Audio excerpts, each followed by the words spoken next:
Alrighty, and we are live. Welcome everybody to the 48th episode of Coaster Time, hosted by me, Carrick from Coaster Hour. And for today, we will be catching up on the latest IAAPA news. Obviously, the IAAPA Expo just recently wrapped up today, but that took place this week. So I will be going over the news that happened this week with IAAPA, along with the other announcements that were made within the last 2 weeks since the stream. So that's going to be the plan there. Of course, as always, we will also have a few Q&A sessions, buy or sell, and guess the coaster. Plan for this one to be a little bit of a shorter stream. I'm having a little bit of a long week, but definitely wanted to get this out there. So look forward to that. And with that being said, we're going to go into our first Q&A. I'm probably going to make this about 10 to 15 minutes so people can come in here. I also wanted to mention that there was some Wi-Fi issues heading in to this stream. There was like some slowness with the Wi-Fi, so if there's like weird issues like buffering, let me know. Hopefully that won't be a problem, but I will just note that. That's something I noticed. But with that being said, I'll start this off with some Q&A, and then we'll go into the news. Already see Stamford Bridge in the chat. Beyond the Thrills, welcome. They just released Nick and Jason from Coasters and Things just released an episode of The Thrill Life, which is a really good podcast. So make sure to check that out. They did an IAAPA episode as well. Really good podcast, and definitely one I would recommend. So wanted to mention that. Frontier Coasters, hello there. And Perfect Timing just wrapped up on Fisherman's Friends 2. I'm not even familiar with that movie, but that's cool. Film came out last August, but it only had a UK cinema release. Well, there you go. So, yeah. I mean, hopefully that was a good film, and yeah, you enjoyed it. So, good to hear that. Yeah, I mean, this week, just to like kind of do a sort of preview, not so much like sometimes we get years where we get like a completely brand new, like out of nowhere coaster announcement. Well, maybe not out of nowhere, but like, you know, in previous years we've had the Gerstlauer Infinity that's gonna go to Kotoland, and some other coaster announcements. Didn't necessarily get that this year. You could say that the S&S Axis was kind of that. I mean, that finally got fully revealed, which was cool. But I thought it was really cool to see all the new trains.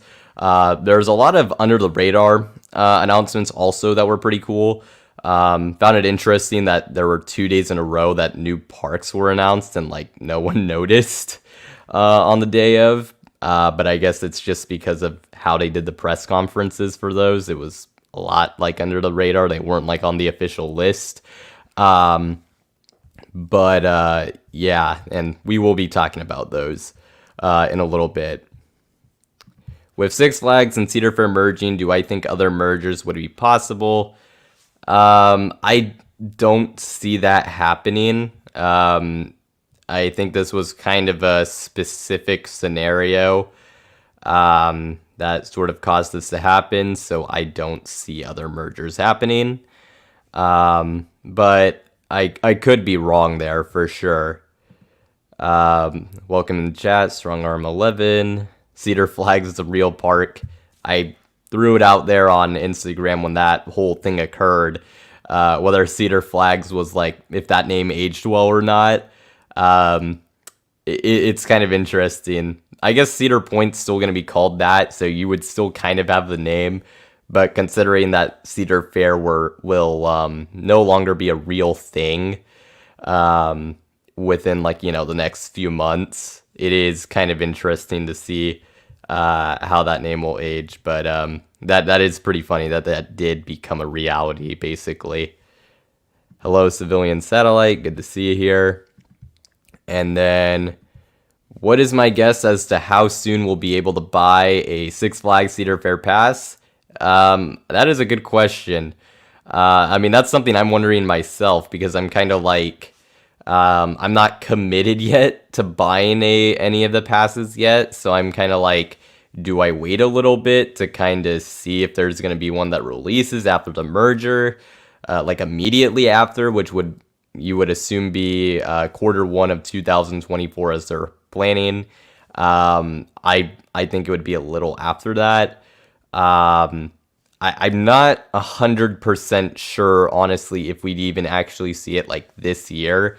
It seems like they want to more work on getting things figured out and then like more integrating, like say next year in 2026. Was kind of like how it was sort of mentioned in like all the sort of call on the call sort of things of that sort. But it's interesting. I would still think we probably see it at some point next year. I think it's just gonna be weird because it's like if you already bought a pass and then like they release one, is there gonna be a way you can just kind of split the difference and just like pay up for the like new one? That's kind of, there's some things about that are kind of complicated. But I think we'll see one next year. If they get it done in Q1 of next year, then maybe like spring. I probably spring at the absolute earliest though. Though I wouldn't be surprised if that's something we don't even see till like either late next year or 2025. So it's kind of a whole lot of range of outcomes for that one. With the merger, will there be less sponsored stuff across the Six Flags parks and more original restaurants? I don't think it's like gonna be immediate, but I think, that's something that you probably shift towards. That would be probably shifted towards. So I think in the long run, yes, that would be something that would hopefully happen. But that would probably be something you wouldn't notice for like years. But I think in the long run, yes, that's probably something I think we could see. Glad an Axis coaster has been sold. Was a little worried that it was a coaster that nobody bought. We've kind of known, like, of course it's complete rumors, so obviously it's good to have official confirmation. We technically really didn't have that until like IAAPA. But if you like have kind of followed the different things, it was known that there was going to be one of these, at least if not two of them, that were going to Saudi Arabia. But of course it's good to have the first one out there, so you do like to see that for sure. You think Schlitterbahn went on the Platinum Pass shortly after Cedar Fair acquired them, but given the scale of the merger, I can't see a pass for all parks until 2025. Yeah, that's kind of a thing. That's the other thing too, is like that feels like it would be kind of, I mean, probably could get plugged in pretty quickly, but like that's just a lot of things that have to get figured out in like such a short time. So that's why I did say that it is possible that we don't see it until 2025. That would make a lot of sense because, I mean, it's just a huge change. So definitely that makes sense. What did I think of the renovation of Twister 2 into Twister 3? I mean, I guess I covered it. I honestly still don't know that much about it. Like, they did some theming. They added like some tunnels with like some sound effects / theming. Did they at least, I don't know if I think they may have retracted a little bit. But honestly, I mean, I guess it's a way to kind of have an addition without having an addition. It didn't really seem to be that make that big of a difference. It was just something that's like, oh, well, it's like a little bit of a different ride experience, but I don't really have strong opinions on that one either way. It's not a coaster, honestly, that I'm even all that interested in riding. So, yeah, and that would be Twister 2 at Elitch Gardens for those who are unaware. You don't think much will change at Cedar Fair parks and things will remain kind of the same, but I think probably the Six Flags parks will get better over time. I think we'll see I would assume we'll see things change for both. I think both chains have their strengths and weaknesses that one does better than the other. So I think there are some things that will be like kind of affected. I wouldn't just say that like all the Six Flags parks will just be completely Cedar Faired. So I think we will see some changes at the Cedar Fair parks as well. Though considering that, it's more Cedar Fair has a slight bit more control over Six Flags in the situation. And like it's like the same sort of the CEO is the same, CFO is the same from Cedar Fair, and like some other positions also kind of included in that. I think you'll see more Cedar Fair influence in Six Flags, but I think you'll see both. So I don't think it's just going to be just one, if that makes sense. Coming in 2024, Twister 4. T3 rides a tad better than Twister 2. Twister 3. The new theming looks fine enough, but the renovations didn't really warrant the name change. Yeah, that's kind of what I had heard. So, not too surprised there. Dang, you weren't even able to do Twister 2. That's, I mean, it's a wooden coaster. Like it's a credit. So that's, unfortunate in that regard. But, based off what I've heard, I don't think you missed out on too much otherwise. So Twister 2 had some weird sprinkler thing going on when you rode it. So it was a tiny bit of a water ride. Apparently that's a thing that happens on it sometimes. I think I've heard about that. Also, I think you've mentioned it in the past, and you've mentioned it. I think I may have heard something similar from other people. I don't know if that's still a thing with Twister 3, but that is very strange that was even like a thing at all. I've been calling Twister 3 T3 to fill the SLC sized hole in your heart. How nice. That is a credit that I did see and miss. T3, of course, it had already like permanently closed, but I guess it's worth noting there. You got to do Sidewinder. I think between Twister 2 and Sidewinder, granted I've never been, that is definitely the better one to have ridden and not missed out on. And you liked Mind Eraser? That's good. Yeah, Halfpipe's pretty unique too. I think Jace from 808 Coaster Life, he missed out on that one, which was a little unfortunate. But he also got to do Sidewinder, so if you can visit and do Sidewinder, that's a win. So that's kind of the best way to see it. After riding Defiance, you still think Sidewinder is the best coaster in Colorado? I mean, I don't really think I've ridden anything that's too comparable to Sidewinder. Because even Montezuma's Revenge doesn't have the airtime of Sidewinder. But yeah, I imagine I'd probably agree with that if I had ridden them both. Defiance, I've at least ridden coasters that have similarities to that one. So let's see. To be honest, some SLCs aren't really that bad, only some, though.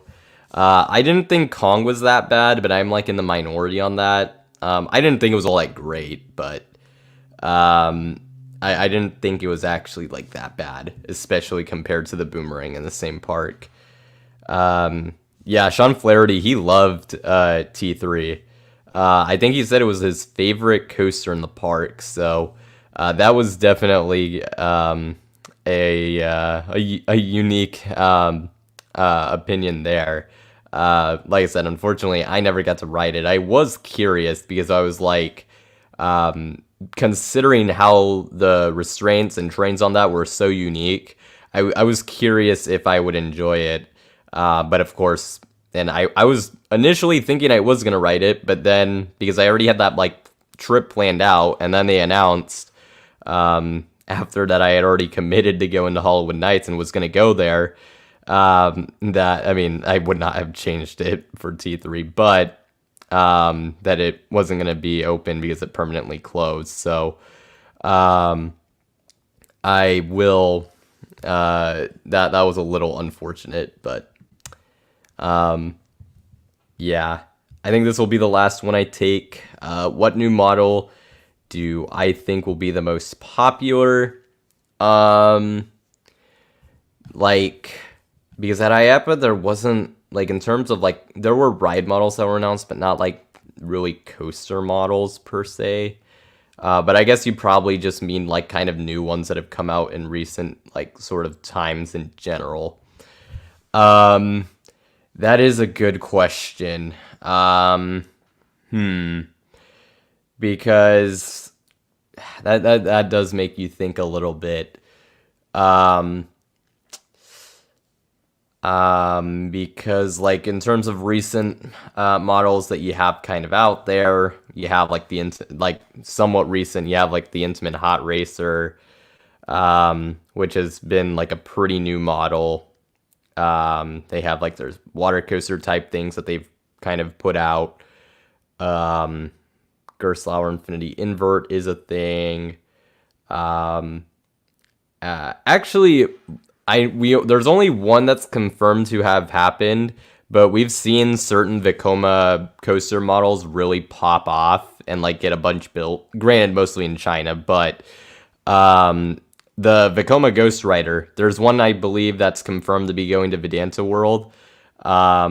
If that one does well, I wouldn't be surprised. It looks pretty good. Looks like it has a good layout. Wouldn't be surprised if we see more of those get built. So I'm gonna go with that one. And that one I think is kind of interesting too, because it's like technically there hasn't been one that's built yet. So if we were going off of ones that have had like 0 coasters built, I think that's one that could be interesting. I could definitely see some parks in Europe, perhaps in Asia as well, build more of those. So I thought that was a pretty interesting one there. Let's see. Alrighty, I think I'm going to go into the news. So with that being said, yep, we're going to go right into the news, if I can get the screen. And there we go. Alrighty, so we have our first segment, which is IAAPA News, and the first part of it is obviously you have your train reveals. So going from top to bottom, although I'll do the middle one last, but you have on the top left there, Twin Mill Racer. Didn't get a specific press conference, but it was there at the Chance Rides booth. They had the Bone Shaker car last year, so they brought in Twin Mill Racer this year. I think the car looks pretty nice, so I thought that was like a pretty nice looking car, and good to see it. Was curious if we were going to see that. We also got some new details about Mattel Adventure Park that I'll go into in a little bit. And then on the top right, you have Top Thrill 2. This is one of my personal favorite trains from the event. I think it looks super slick, super clean. I love the paint job and just the overall look of it.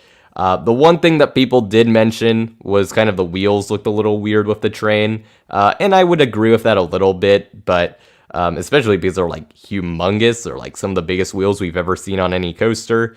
But I mean, for a ride like this, they kind of have to be that way, so I'm not really going to knock on the coaster too much. I still think this coaster looks, this train specifically looks really awesome. So I will say that. You had the Comet train on the bottom left. I guess we'll get the bad part out of the way. Obviously, it is unfortunate that they weren't able to keep the buzz bars on it.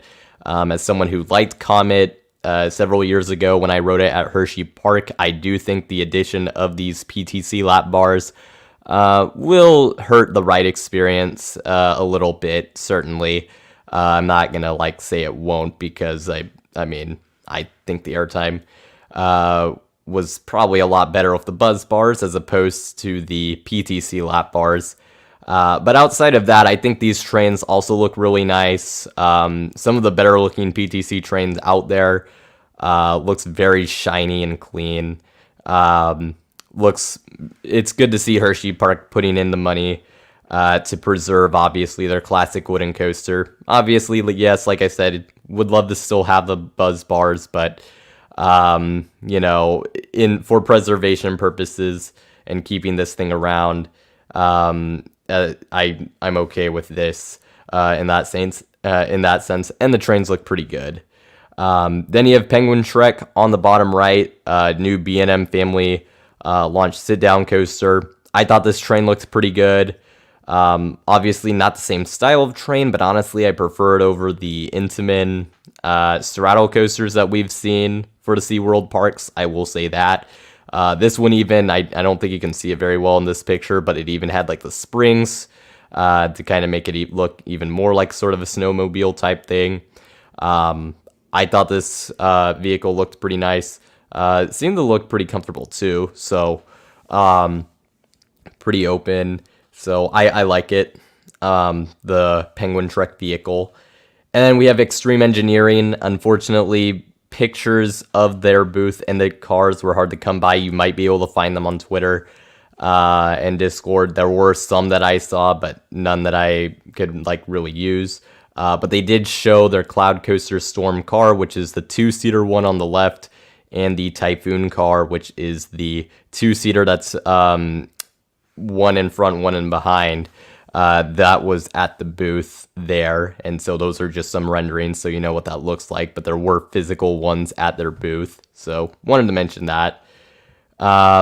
Next, we have more train reveals. We have Good Gravy, which I really like this train. I think it fits in really well with the silly theme with the gravy boat. I did see mostly positive, but some negative feedback to it. Some people did say it was ugly. I think in a sense it kind of does look ugly, but I think it works. It's a gravy boat. It literally has gravy spilling out. It's not going to look like elegant and beautiful. So I dig it. I think it looks really funny and silly and works really well with the theme. So I enjoy it. For that reason. We also had the fire in the whole train. Not the best picture of it because you only see the side and not the front, but looks really nice. Good on RMC for making a nice looking train on their first try for a new model of train and model of coaster. So we'll mention that. We also have the Bobcat train. I think this looks better than the Wildcats Revenge train. There was a little bit of debate on that on the internet. I was one of the people who was pretty low on that sort of train design, but I really dig the Bobcat. I think it looks really good, and I think Gravity Group and others who are involved with the making of the train really knocked it out of the park. And then you have the Transformers Axis Coaster. In terms of like theming and design, it isn't really anything that stands out that much, but it looks solid. Fits in with the Transformers vibe, with the sort of tech and whatnot. So I'll mention that there. And then you had the Six Flags Qiddiya trains and vehicles. So before we get to the big one, on the bottom right, you have the Whitewater West Log Flume, which is very nice looking. The vehicle for that looks like very detailed with the bamboo sort of shoot, like kind of look. I think it looked pretty nice. You have Colossus, which is the GCI wooden coaster that's going to be going to the park. They showed the trains there. I thought that looked pretty good. Pretty simple, but I think it works. And then, of course, you have Falcon's Flight on the top, which just looking at but judging it based off the train and just the looks of it by itself, I thought this train looked phenomenal. With the illuminating lights and everything. I know not everybody liked it, and I can see how it's not everyone's style. I am a Atlanta Falcons fan, so that may make me a little biased towards like the Falcon design of the train. But I thought the train looked really sick. And I would probably say it's my favorite one of the bunch that were shown. I think Top Thrill 2 is also high up there. A good Greavy's really silly, so, I really like that as well. Bobcat's good too. And I think Penguin Trek and Fire in the Hole are nice, but I think Falcon's Flight was sort of the king of the trains of the bunch, at least like from a pure like sort of train aesthetic and sort of design. I really liked it. So that is Falcon's Flight. Also should note, Falcon's Flight has a windshield. It was that or safety goggles was kind of the justification, so would much rather have the windshield in that scenario. So good choice made there with that. And then we'll move on to our next thing, which is going back to Mattel Adventure Park. So, and actually I will take this out of the way, but they unveiled new ride details for their 3 of their attractions. Twin Mill Racer gave a track length of 2,000, just a little over 2,500 feet. Obviously has a launch, which we kind of knew, but 0 to 50 in under 3 seconds. And it's going to have, I believe it was 3 inversions. It was 2 vertical loops and a corkscrew, I believe, were the inversions that were going to be featured there. You have Bone Shaker, which kind of gives some more information of that. Coaster for all ages, 84 feet tall. Double helix element, and then you have the Barbie Beach House, which is going to have multiple things, including a flying theater. It seems to be kind of the headlining part of it, but it's going to have multiple different activities and attractions in it. So, and I mean, based off the concept art, we've already seen it before, but it looks quite good. So that is your Mattel Adventure Park new details. But in addition to that, we also got S&S, which they announced a few things. They teased their Evolution Coaster model, which, if you're wondering why we didn't get much information related to it, I was told by someone who was there that pretty much they were just kind of pitching the model to parks. They weren't like actually giving public information about it, so that may be something we're seeing in the future. But as of now, we don't really have much. It appears to be kind of like a new version of like perhaps the Steeplechase coaster, perhaps was kind of the vibe. So that was it. It looks like a spike coaster, but it's not powered. Some people did draw parallels to that. But then you also had the Axis coaster going to 7 Yandu, I believe. Which is, of course, in Saudi Arabia, Family Entertainment Center, themed to Transformers. This is going to be the layout, very short layout, very compact. It will feature an LSM launch that goes 35 miles per hour. It will go through the layout twice. But it is obviously a very compact coaster, but it is good to see one getting built. Hopefully, if this one does well, it'll pave the way for more Axis coasters to be built. So that is the Axis coaster. And next we have the some Intamin announcements. And the first of which is the Hubless Wheel model. They have unveiled a new like sort of hubless Ferris wheel observation ride model. It comes in 3 different forms. You have the circle one, which you can see at the very top. You have the oval design, which is kind of at an angle. That's the one with the coaster going through it there in the middle. And then you have like the figure 8 version, which is the one on the bottom. Kind of right off the bat, honestly, kind of looking at it. I could definitely imagine like the figure 8 one going to like somewhere in Dubai. It seemed very much like that was kind of the vibe they were going for. Not saying that's going to happen, but it's just something that like instantly came to mind when I saw it. And then we got more Falcon's Flight details.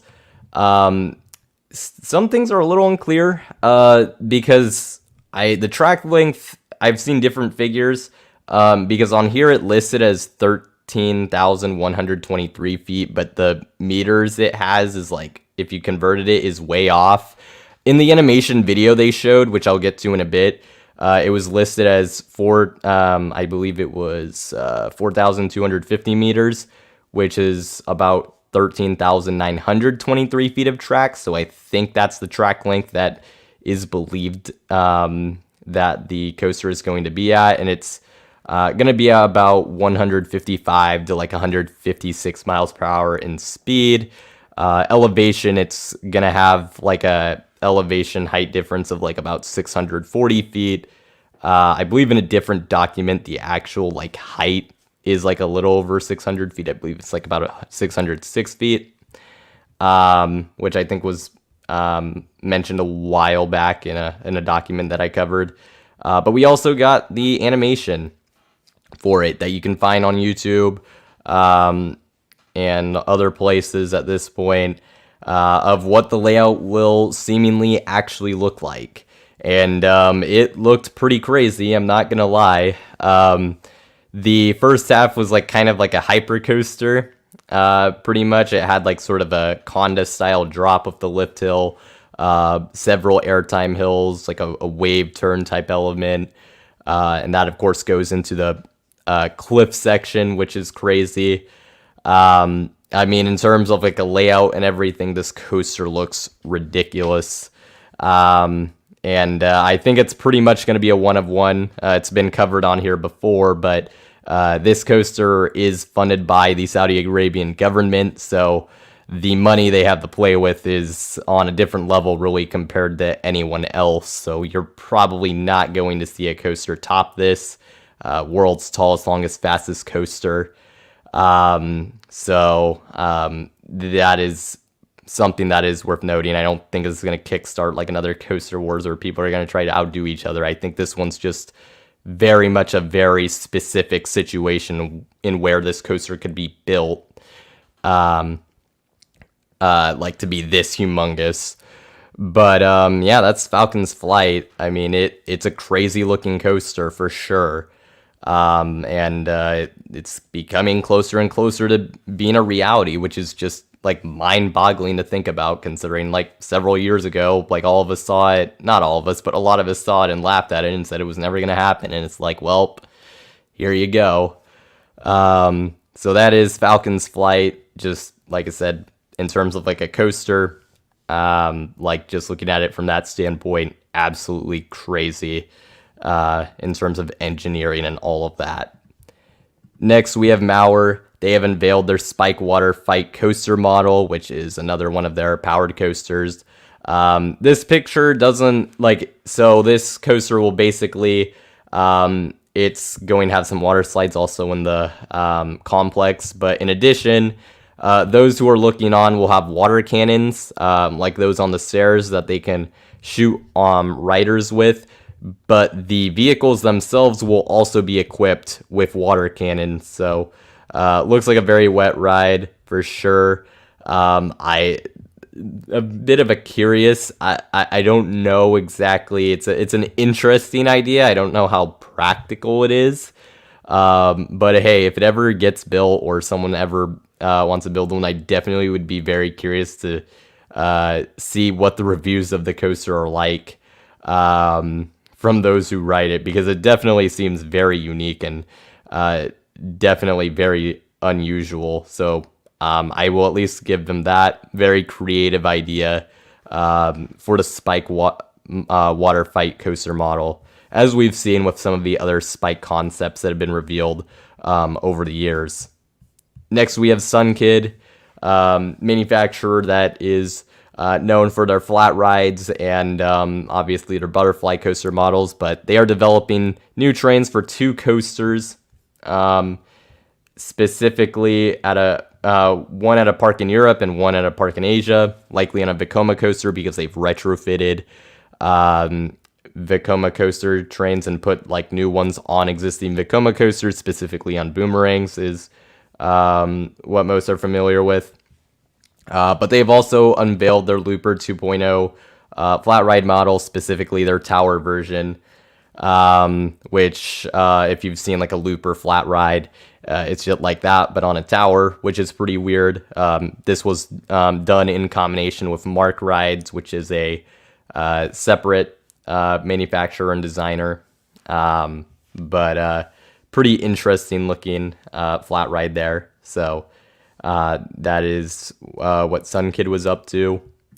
Alterface, which is a dark ride manufacturer, they have announced that they will be adding Popcorn's Revenge, a compact shooting dark ride at Suzhou Amusement Land in May of 2024. This is, of course, a park in China. So that is a new dark ride that's coming over there. And then we have another new flat ride model, this from Ride Engineer Switzerland. This is their Skyseeker model. It swings out and also has an extra axle of rotation. The sort of seats that you're in, there's like a little kind of where the bend is, it kind of also rotates there, so it looks very disorienting. They uploaded a video on their YouTube channel if you want to check it out. Pretty crazy looking ride. Like I said, very disorienting. We'll be curious to see if one of these gets built. RES seems to be pretty creative with some of the flat rides they come up with, and new takes on certain ones. So nice to see the Skyseeker here. And then we also have another very weird ride, Poland water parks, which usually I don't cover water park and water slide stuff, but this one was very unusual. They have unveiled their zip and slide coaster slash zip line slash water slide hybrid ride model thing. Yeah, it is very strange. I believe they have a video of it on their social medias that kind of better show what it does. It's very hard to explain, but it is, like I said, a like coaster, if you want to count it as a credit, which is debatable, slash zip line slash water slide hybrid thing. Pretty wild. So figured I should at least mention it here. Very creative, if nothing else. And this is definitely one that if it ever gets built, I definitely will be like, all right, what in the world does this look like? For sure, because it looks pretty crazy. Next, we have Sally Dark Rides. They have provided more details about SpongeBob's Crazy Carnival ride, which is, of course, coming to Circus Circus.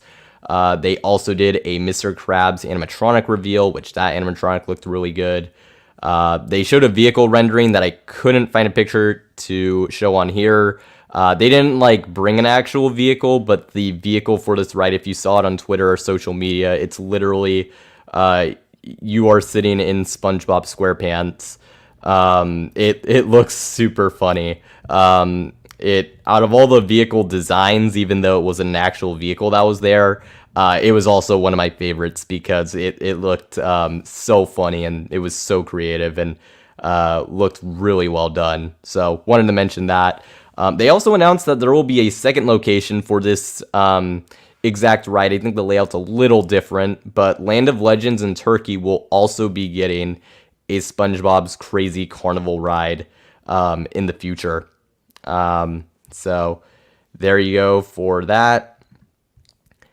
And then we have Storyland Studios. They have announced two parks. The first of which is Libertyland USA in Black Hills, South Dakota. This is a new theme park and resort that is supposedly coming in 2026 that has already been approved by the local council, so at least it has that going for it.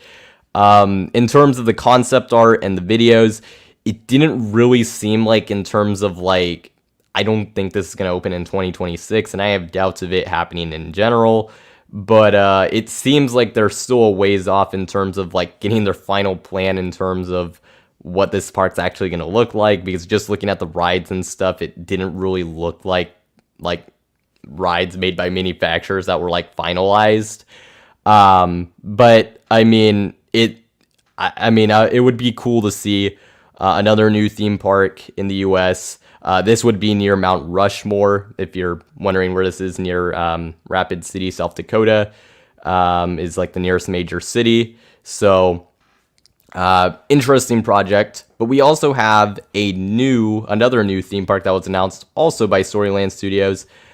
This one being Porto Boega in Boega Island, Portugal, which is a new theme park with a company called Blue Crow Capital backing it. I don't believe we had a timeline in terms of when this park was supposed to open. This one had even less like art and details on it compared to the previous one. Portugal doesn't really have a whole lot of theme parks, so this would be a great addition if it's able to open it and be built. But this is another one where I'm pretty skeptical still of it ever happening. But if it does happen, that would certainly be great to see. Looks like it has some really nice theming to it, as we can see from the concept art. So that would be nice to see. Next, we have Triotech. They have announced their Superfly Standing Flying Theater model, with the first one going to Neb's Fun World in North Oshawa, Ontario, Canada, and that'll open in 2025. That is a family entertainment center. I still am a little unfamiliar in terms of how this works. I didn't see an animation for it, but it looks like a pretty interesting new take on the flying theater. So we'll definitely be curious to see what this looks like once it opens. So good to see it. And then we also have another flying theater, Brogent Technologies. They announced that a new one will be coming to Hong Kong Airport Mall in the future. That is pretty much all the details that was given. So they have built a lot of flying theaters. So another one will be coming.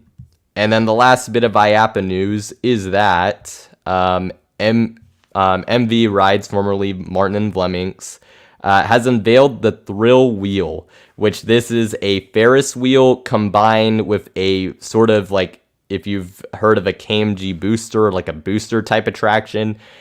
Basically, it's connected to the axle of rotation for the Ferris wheel. So it's connected to that structure. It's a combo structure, and it does its thing while the Ferris wheel operates. Looks really interesting, and I hope we get to see one of these built because, I mean, it's a really cool concept. A 2-in-1. It's kind of genius if it's able to work out. So I definitely was, that was something I learned about today. So, it was cool to see that for sure. And that's going to do it for the IAAPA stuff that I have to cover. We do have some other news as well, just in general, which we'll get to our openings. So for ride openings, we had two massive reopenings. Hong Kong Disneyland Railroad, it's been closed for 4.5 years because of the frozen land construction. That just reopened today. So that's obviously being down for 4.5 years is crazy. So good to see it. Accelerator at Knott's Berry Farm has also reopened after over 1.5 years of being closed. It is back. It has returned. Awesome to see. And a huge, much needed boost in addition for Knott's Berry Farm. Which, I mean, they've just been having a rough few years with coasters being up. So you love to see that. Bumper Cars and Crazy Dumbo, which is like kind of a flying elephant ride, have both been added to Playland Fresno, just local thing. Some kiddie flat rides, local, so that's why I put it in here. As for future ride openings, Dance Macabre, which is the Intamin theater attraction, going to Efteling, that is scheduled for an October 2024 opening next year. And then we have our delays. I'll take this out of the way so you can see it. SpongeBob's Carnival Crazy Carnival ride at Circus Circus, that has been pushed to early 2024. And then Minion Land at Universal Studios Singapore has been pushed to early 2025. So that is that. In terms of closures, not too much since we did the last stream. National 7 at Park Asterix. This was an antique cars ride. It has closed. The family replacement attraction is coming in 2025. It's unsure of what that will be. Gantu Top Spin at Serengeti Park in Germany has closed. That will be replaced by a technical park sidecar based on teases. This top spin is known for doing like, I think it was like over 100 flips in a cycle at a coaster enthusiast event, something crazy like that.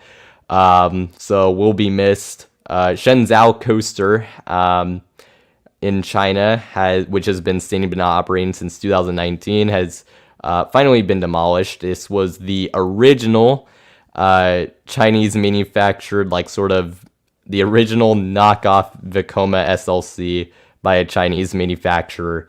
Yeah, that's a lot of words there and an interesting way to describe it, but that's basically what it was. But it is now gone. From Beijing, Shibolai, I think, was the manufacturer. Might be wrong on that one.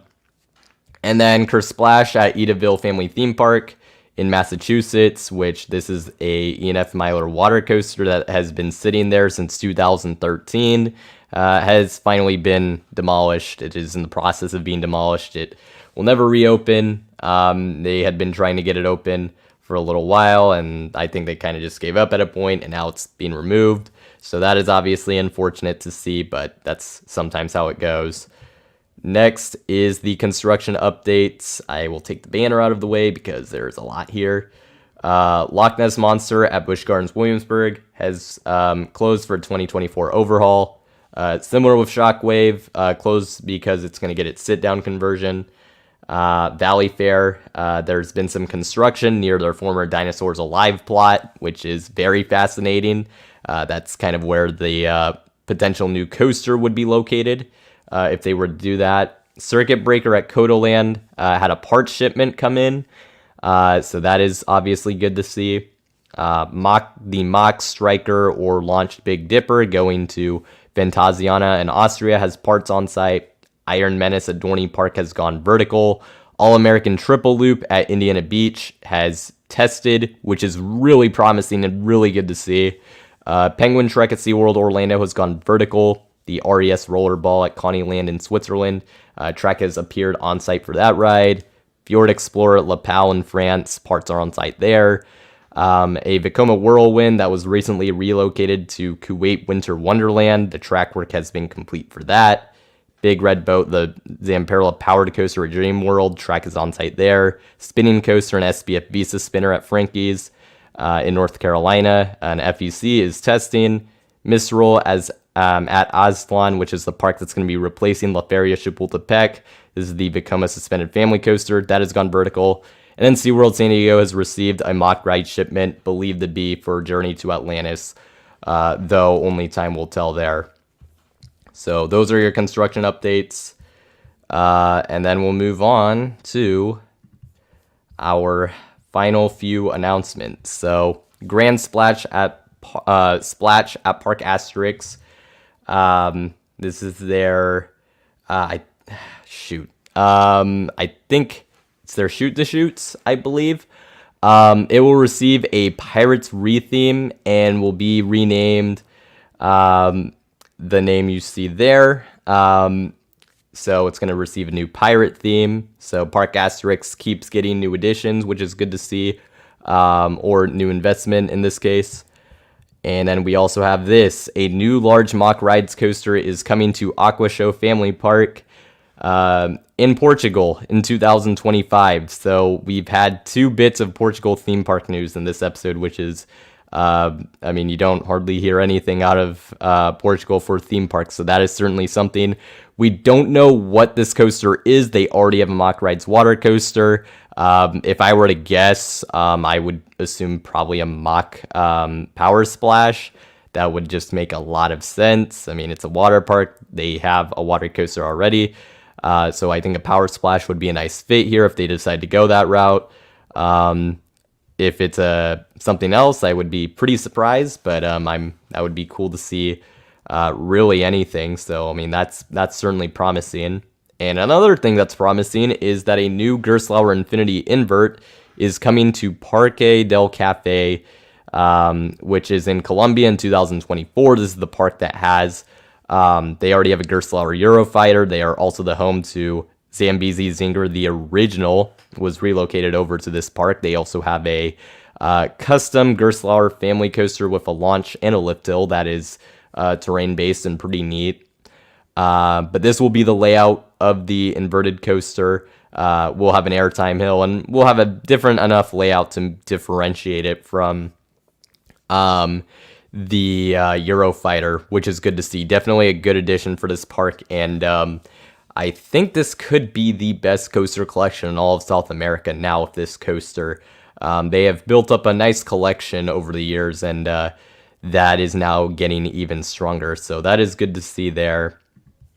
And then we have Trips Drill. They will be adding a major themed dark ride in 2029, a while from now, or around it basically, but around that timeline for the park's 100th anniversary. It was mentioned that Mouse Out Chocolate from Fantasialand may be used for inspiration. They didn't say that it would be a shooting dark ride or not. They said it was a possibility. Still very much like in the probably brainstorming stage, but that is something that is coming. So you like to see it. Good to see from this nice park. And then we have a new Happy Valley park. There's going to be a new Happy Valley in Hangzhou, China. Not much else known. That's just something that is coming. So another new Happy Valley park. Will be interesting to see what rides they get. Obviously, one of the largest theme park chains in China. So another new park. And it'll be interesting to see how it turns out. Next, we have Busch Gardens Williamsburg, and for them, some new soil testing has taken place in the Fest House Park area, which is where the park's next coaster has been rumored to go. And based off this, it would seem that they have whatever plans for the coaster and the waiver they have, those may have been thrown away. This appears to be for something that is completely different, so we could be looking at a completely new project that we have no information about. But this assumedly would be for their next coaster, which we'll have to wait and see when this happens. But obviously good to see some activity going on there. And then we have Hollywood Nights. If you want to go there, 2024 tickets go on sale on November 29th at 12 p.m. Eastern Time. They are $150 a ticket, so it went up a little bit. I personally will not be going this year, but it is a fantastic event, so would highly recommend if you are able to and have not been yet, or even if you have been. I mean, you know how great of an event it is. So, their theme this year is the Gravy Games, obviously a parody of the Hunger Games. Next, we have Kennywood. They are retheming their Grand Prix bumper cars to their Potato Patch fries. I put on my Instagram story that it was going to be called Fresh Cut Fun because of this sign. I don't actually think that's what the name is. But I like the neat theme change up. Looks pretty funny. So it seems to be a nice change for Kennywood. And then we have a few Legoland announcements. Legoland Windsor in the UK. They have unveiled Minifigure Speedway, a Zero Family Dueling Shuttle Coaster coming in 2024. This had been leaked for a while, but now we have the official announcement. We only have this logo, no actual animation or rendering or anything of that sort of the coaster. But that is what is coming to Legoland Windsor in the UK, and the UK continues to eat in 2024. Just getting so many new coasters and coaster-related projects. Next, we have Legoland California. They have unveiled their new Dino Valley area coming in 2024, which will include their already existing Coastersaurus. That's just pretty much chilling. But they will also be retheming Safari Trek to Duplo Little Dino Trail. That is their sort of Cars ride thing.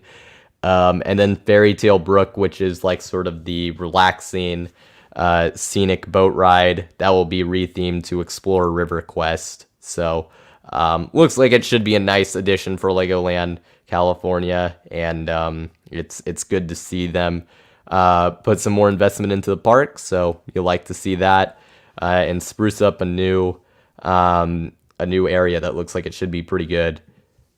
Next, we have Dubai Parks and Resorts. They have announced the name of their Madrid theme park, which is Real Madrid World. This was officially, the park was announced last year. We didn't have a name for it. They mentioned a name for it. This park is expected but not confirmed to be taking over the land that Bollywood Park sits on, the former park that ended up closing, I believe it was earlier this year. So we'll see if that actually happens, but that's the expectation there. So not really much else outside of that in terms of anything new. And then our last bit of news before we go into the few rumors we have is Thorpe Park.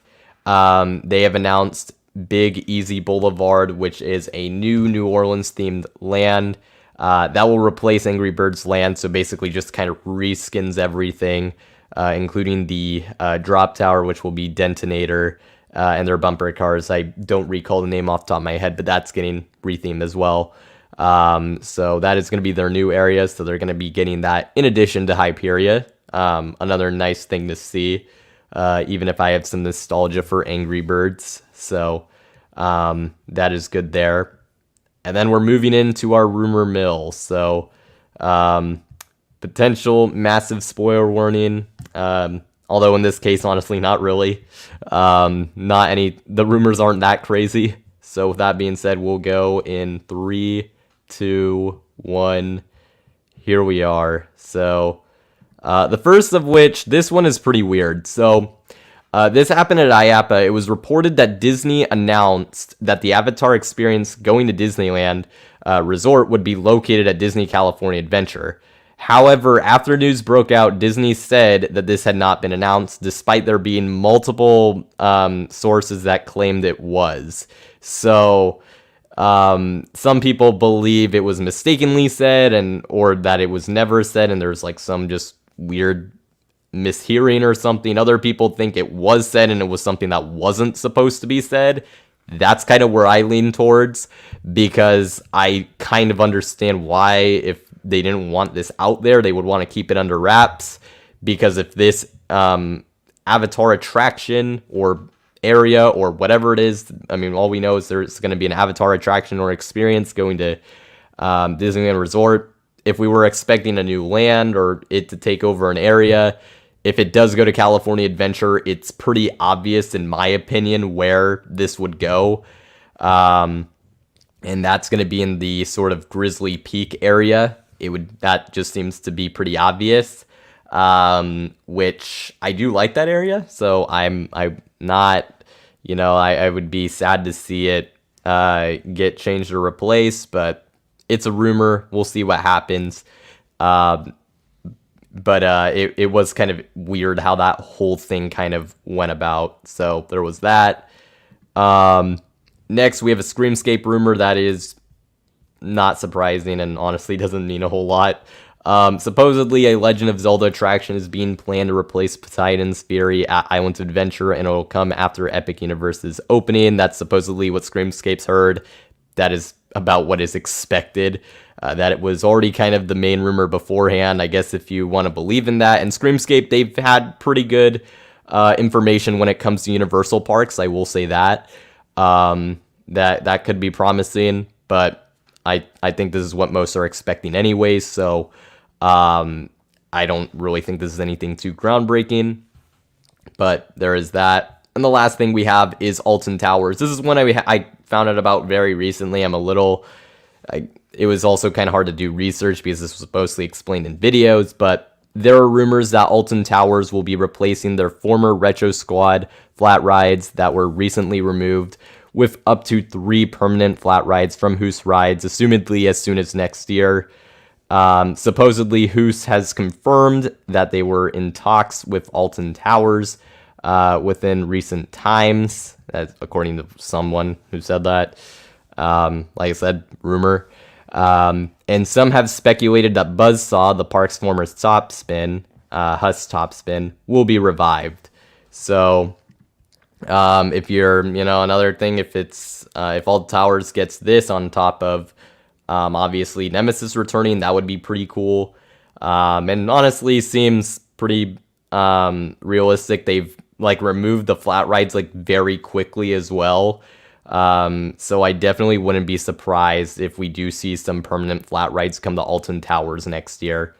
Some people brought up Enterprise, but the main speculation was it would be Buzzsaw. I did see some talk about Enterprise returning as well. But that is pretty much it there for the news and the rumors. Before we get into our buy or sell segment, I will be doing another Q&A and looking through the chat of the things that were mentioned while I was talking about the news, because I wasn't really able to see a whole lot of it. So, yeah. So second Q&A, any questions you have can be related to news, coasters, or even anything not, it doesn't even have to be related to the amusement industry. You can ask about it, but yep, there you go. That is pretty much everything, in terms of the news. So let's see, there's a lot that went through, earlier. Let's see. Oh yeah, there was some reports that the SpongeBob ride was going to be like a Sally and Intamin coaster. It is not a roller coaster. Intamin is not involved.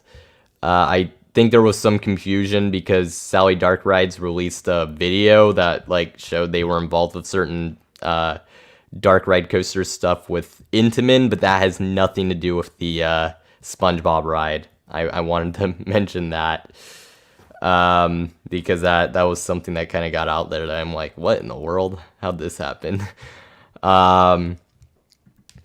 You heard about the Monster Mouse? Yes, Monster Mouse going to Historic Oz Park here in Anderson, California. I'm not in Anderson, but it's in California. It's not actually all that close to me, but it's within driving distance. Yeah, I think I mentioned it during the last stream. I'm like, yeah, I covered it last stream. So, yeah, so Monster Mouse, obviously if that's able to work out and it does get restored, that would be great to see. It is a pretty ambitious project though. This is the coaster model that is long extinct, like probably over a decade, since like the last one operated, if I'm correct. So, they have a tall task ahead of them in terms of restoring it, but I hope it's able to work out. I'm not too familiar with the park that it would be going to. Yeah, I did watch Kennedy Coaster's review. I watched it immediately after the news came out, and I posted it on my Instagram like, hey guys, if you want to know what this coaster would be like if it reopened. So here's a great video to kind of show that. Not a question, just wanted to say that you're excited for the coverage of IAAPA next year. So yes, I did mention on Insta that I am planning to go there next year, and I should be, barring anything unforeseen. I am probably more going as a student, so I don't necessarily know, like, if you saw, like, my IAAPA coverage this year, like, I went through Twitter and everything, and I was trying to get things out, like, as fast as possible. My coverage, it'll probably be a lot, like, slower next year, believe it or not, as weird as it sounds being like on location. I will mention that, but I'll try to find some like kind of weird little things that maybe others don't at the booths. So that might be something I try to do. Yeah, Peter was at IAAPA. He was able to work for, I forget, I can't remember what the thing was called. But he was able to, I think Theme Park Company was the site that he was doing it for.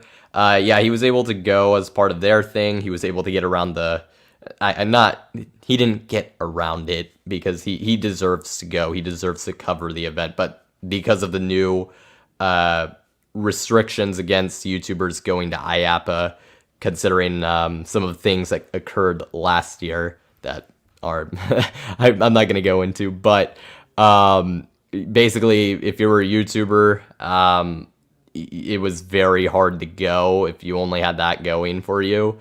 So he was able to do press for them, and it was cool to see him cover it on the social medias and whatnot. see all the pictures and whatnot. And I don't know if he was able to do interviews and whatnot because I really like it when he does it, but I look forward to seeing the IAAPA content he puts out. He has been on Coaster Hour long time ago. Like he was like I think one of my first 5 guests I ever had on. But he's a really nice guy, and I haven't. It's been a little bit since I've contacted him. Might have even was it last IAAPA? It may have been. But yeah, that was pretty much. I was happy to see that he was able to go as press because I know that was a struggle. I would be going probably as a student because I actually I want to network and stuff as well. So my main reason for going would not necessarily be covering the event, though I definitely would put stuff out there for sure. The only thing is like this stream, like a stream like this would probably come a little later. Because I would probably still be in Orlando by the time this would be done, because today was the last day of IAAPA. Hopefully they reach out and find the parts that they can use. That'd be a good idea. Let's see. Bad things happened at IAAPA last year. Yeah. Basically there were a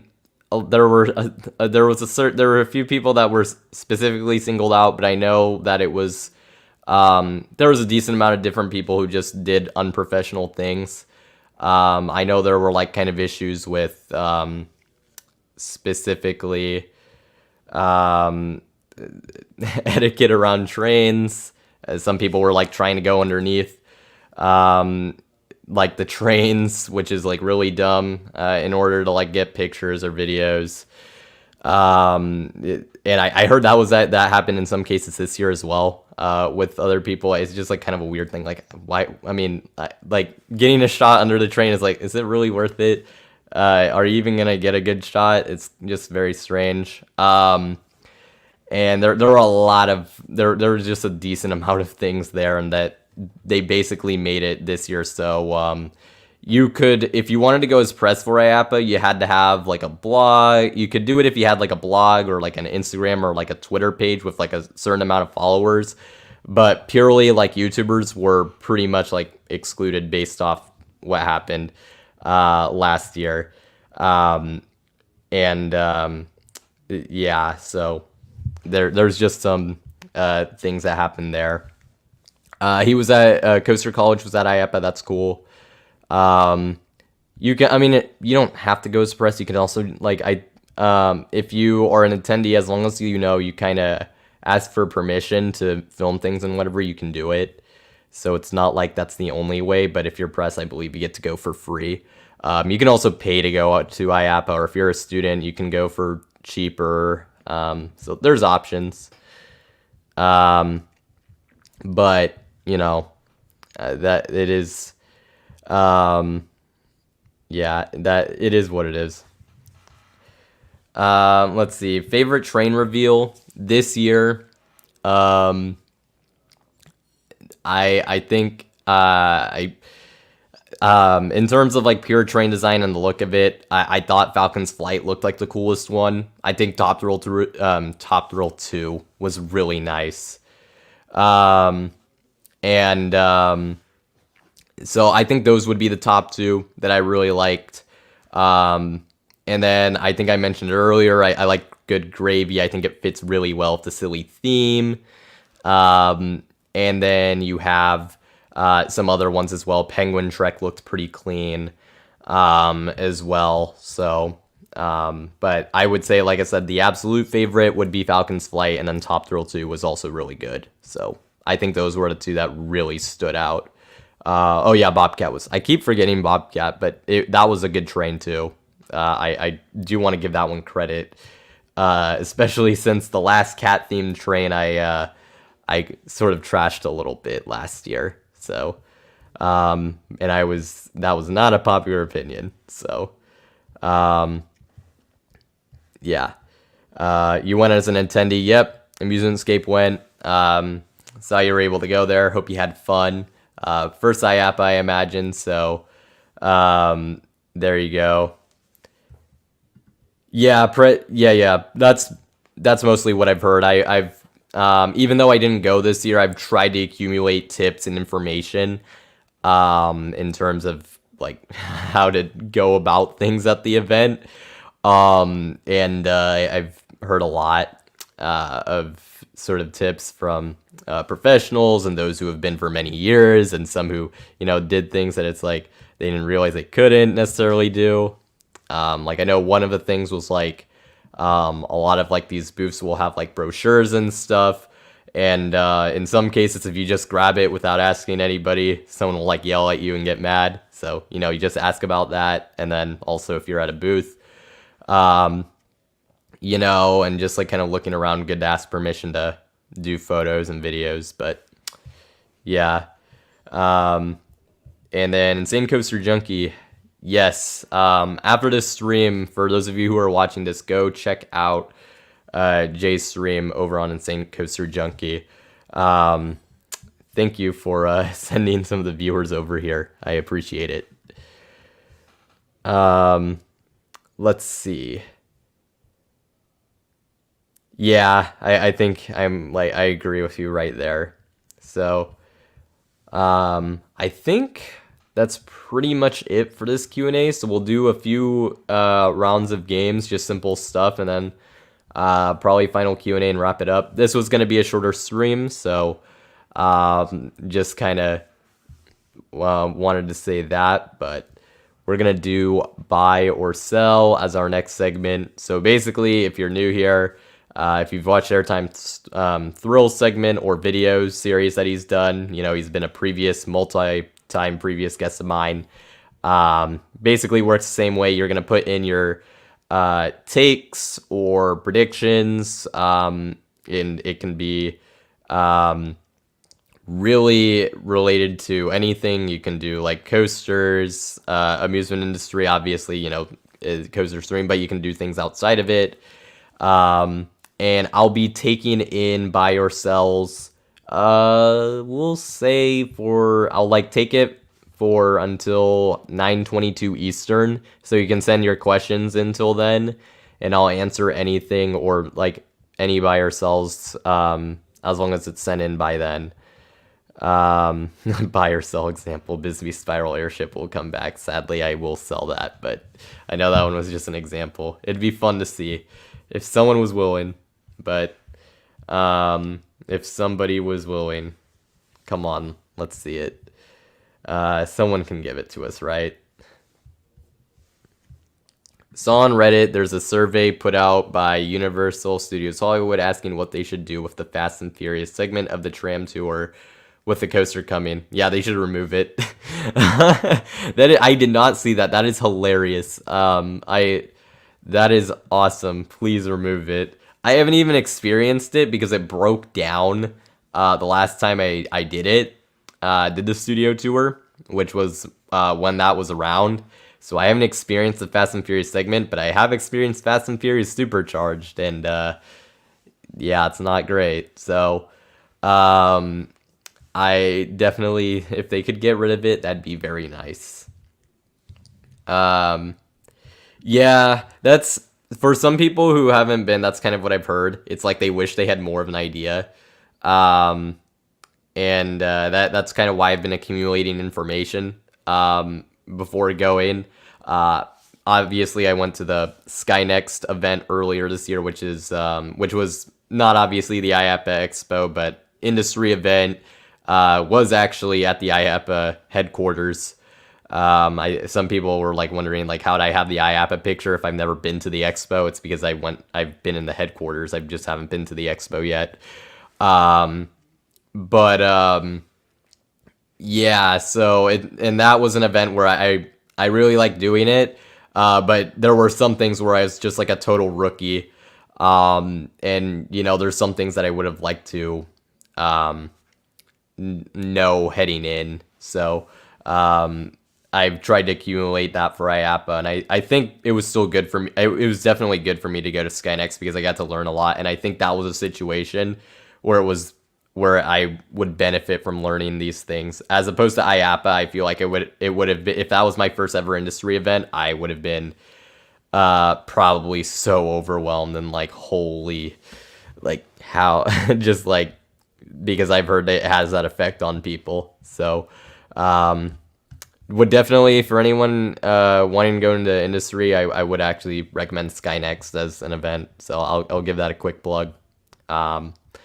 Guess I'll mention Skyline as well as a plug. They got a brass ring award, I believe it was, for their Piscetti Bowl coaster. So congrats to them. Well deserved. They had a Piscetti Bowl train at their booth, so that was cool to see as well. Gotta go check out another channel's Q&A. Well, nice to have you here, Strong Arm 11, and I'll see you next time.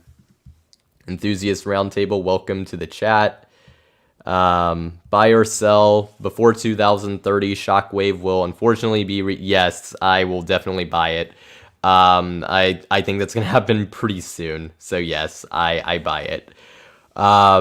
It's one of those things where I don't know what the deal is, and I'm not trying to like say Schwarzkopf trains are not safe or anything, because I'm not necessarily like on that train, but it's got to be a little concerning that like a decent bit of these Schwarzkopf design trains have had their accidents have had to do with like the wheels and the wheel assembly. So I think, and especially with like, Jetline, I know that was like Zero who made it, but there was, I think there's just, with that happening, it's just kind of like, I think you're going to see more and more of these coasters get new trains. I think otherwise they're like perfectly fine. I mean, it's kind of a weird topic to talk about with like the Schwarzkopf trains and whatnot, but I think the coasters themselves are perfectly, like track-wise and everything, they're fine. But I think new trains are probably the way to go on those if we're going to keep those around, unfortunately, because in some cases, because obviously like Riddler Mindbender, when they put the new train on it, the ride experience, from what I heard, got a lot worse. And Shockwave, I really enjoyed it. So, the ride experience would probably get a little worse, but I think that's probably going to have to happen, unfortunately. Buy or sell at some point, Time Warp and Flight Deck both go at the same time to allow for one larger coaster. I think so, because it's kind of like, whenever they do go, I think they would remove them together. So I would say buy, because, I mean, why not at that point? So yeah, I'll buy it. I'll just make it simple there. What's the latest on Coaster at Peony? I actually did read up something on this today. So there's not that many people who've ridden it, but it did indeed get seatbelts. The one review I read of it may have been a little over the top in terms of criticism, but we don't have a whole lot of ones to go by. But the restraints, so it still has the like sort of buzz bars, but the seatbelts are apparently really tight, like more tight than most other seatbelts. Like, it's not the normal, I think they described like airplane style seatbelt. I don't know how I came across it, but I saw like a thing on Reddit, and I think it was from a while ago, but I did see that earlier today. According to the person who wrote it, it significantly hindered the ride experience, which is obviously not something you want to hear. I'm hoping that either they just had a bad ride or something. That's not actually how it actually is, but that was certainly not a great review to hear about. I will say that much, but that's like about the only thing I had heard about it in terms of anyone experiencing it. Buy or sell, Falcon's Flight is the only exocoaster built.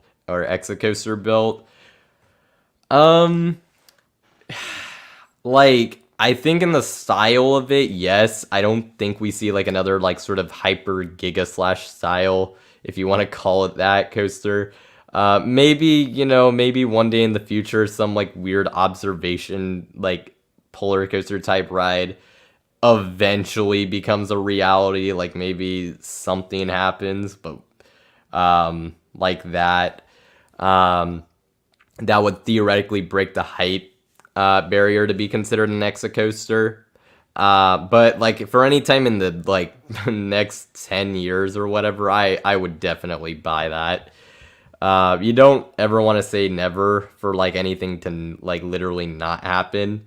Um, when it comes to like coaster records, because like technology changes and whatnot, but for like the foreseeable future, I definitely buy this. No one has the money to compete with this, so I will buy it. Um, well, for one, I don't think Ninja would be replaced by an Axis, but Ninja and Viper will be gone from Magic Mountain in the next 15 years. Um, I think Viper. The thing is, Viper, they've like put money into in recent years. You know, they kind of done stuff with it. I mean, that doesn't like within 15 years that doesn't matter for the long haul. But I mean, at some point, you know, it is a landlocked park. They might be able to find ways to like build new coasters, and maybe there's other coasters that are on a little higher on the priority list. But um, for those two rides, you know, they are old. Their manufacturer is defunct. Over time, it's going to be harder and harder to maintain them. And within the next 15 years, as much as I hate it, it's probably very realistic to say those will get removed. So I will buy it. I don't buy the Axis part. I will say that. But in terms of if Ninja and Viper will be gone in the next 15 years, I will buy it because that's a lot of time. And theoretically on the like coaster removal depth chart, if one were to exist, they'd probably be pretty high on it. So yeah, I don't know if they're like the absolute highest, but they would be pretty high on that list. I would assume. Let's see what the next one is. Legoland California will retheme the Chima section to Mythica since the park is pretty landlocked and would be cheap coming off the 25th anniversary since it wouldn't need any new ride hardware. Yeah, I like that because I mean Chima is outdated. It's not really relevant anymore. And we're seeing Mythica areas, and it's somewhat similar theme wise from my understanding. So yeah, I buy that. I think that's a really good idea and really good thought. So yeah, for sure, definitely will buy that one. For sure. Let's see. Oh my god, so it is actually that bad, apparently. Oh, that's so brutal. Yeah, apparently it got like special seatbelts. I saw someone in the Reddit, and I have no idea. I can't back this up or whatever. But was it like I think Kumbach was responsible for it? Was what someone was saying, which Kumbach and trains have not had a great track record. Let's just say. I mean, for whatever it's worth, rumor is that T3 supposedly the trains were not good for the overall ride. In terms of having it hold up, you know, it was a different train and whatnot, but that's a rumor. And I don't even know for sure if they were actually involved here, but that's what someone mentioned. That is unfortunate to hear. Buy or sell, Kong gets replaced by a small gravity group or GCI Woody. I would think probably gravity group would probably be the way to go for Discovery Kingdom. And hey, they're testing the waters with Bobcat, and I think that would be a nice fit for Discovery Kingdom. Do I see that happening in that plot of land? No, I don't, and I think Kong gets the new trains, which I think was kind of, we had a buy or sell about this. I think Kong stays and just gets new trains, and it'll be around for a little while. So, that is pretty much that.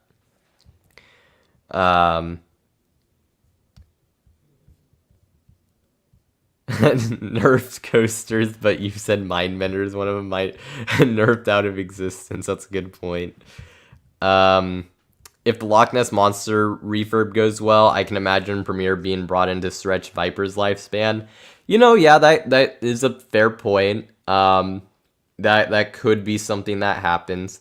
I don't know if they would do that though, because I think Loch Ness Monster, it's such an iconic ride, and it's like, I think, a very special ride for that park. Not to say Viper isn't special, I just think in the grand scheme of the park, Viper means less than Loch Ness Monster does. That I think Loch Ness Monster, it's a lot more like you can justify it. I think Viper, it would be like, that's a lot of money you would be pouring into it. And you would have to like advertise that as basically an addition, and also you're not really going to be able to do theming elements, which at least Loch Ness Monster, there's like some of that. So I don't see that being a thing for Viper. Would love to be wrong, but I don't think that would happen. But yeah, alrighty, so I think this will Enthusiast Roundtable, so one that came in because I have slightly went overtime, will I will or Stamford Bridges. Okay, that'll be the last one, the one that just came, or okay, so a few have just come in. I will get to those, but I think the ones that have come in, I'm gonna just stop there. Buy or sell, the merger means Chopsticks will finally disappear from all the parks. You know what? I don't care if I have no reason or logic to think that will happen, but I'm going to buy it because please get rid of those. They're so bad, in my opinion. I had it once and it was so bad. So I'm going to buy it because I want that to happen. So I love that idea. Launching McCoaster Face. I'm sure someone suggested that for the name competition. I'm very sure they did. Buy or sell. No, there's not. I don't really see a Hershend and Hershend isn't even and I think Merlin. I mean, they don't both have to be public. That's not something that would like stop it, but are they what's the deal with Merlin in terms of like, is their stock a thing?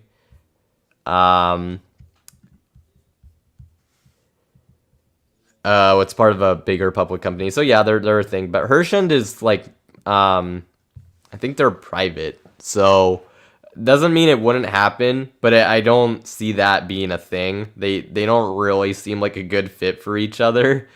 Also is one thing I will say, so I'm going to sell that. I don't know that we're gonna see like a bunch of mergers happening.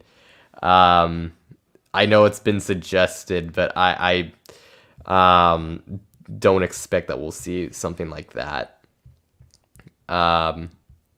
Let's see. Buy or sell, Six Flags America eventually sees the sense in RMC and Roar. I think, yeah, they will eventually get to the point where it's like, you know what, let's do it.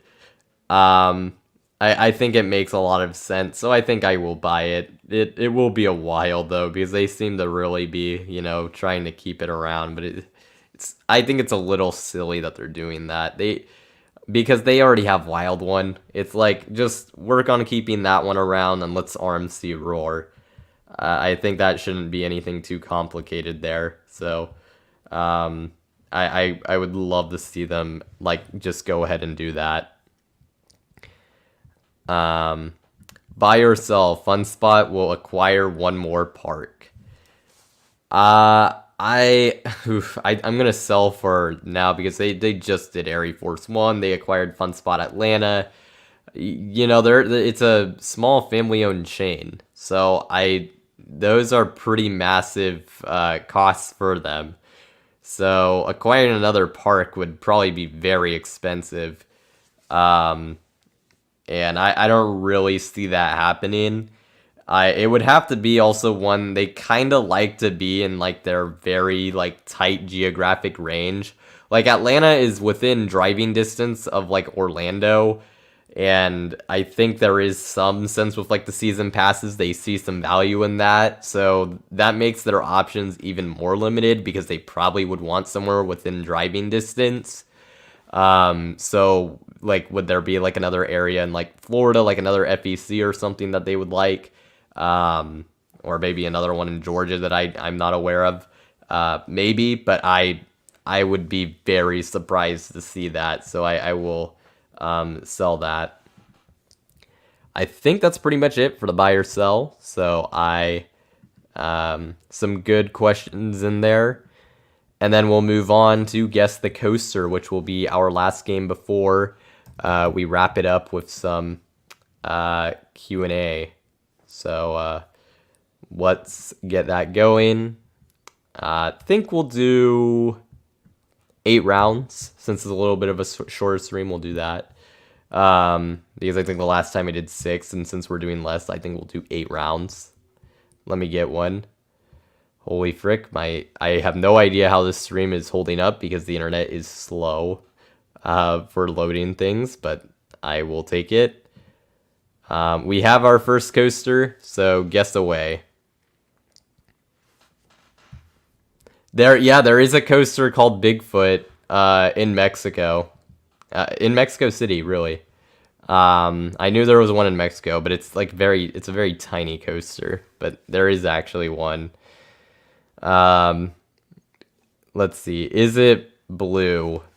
Oh boy. The Wi-Fi is so bad. I tried. The loading for this is, I don't know what's going on. Great. Now it just kicked me out, so that's not ideal. Let me get this thing back up. So the track color is not blue, but it appears that it does have blue supports.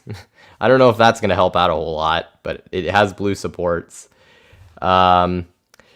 It is in North America. It's not an Arrow. It is not Goliath, and it is not at a Six Flags park. It does not have Big or Foot in its name.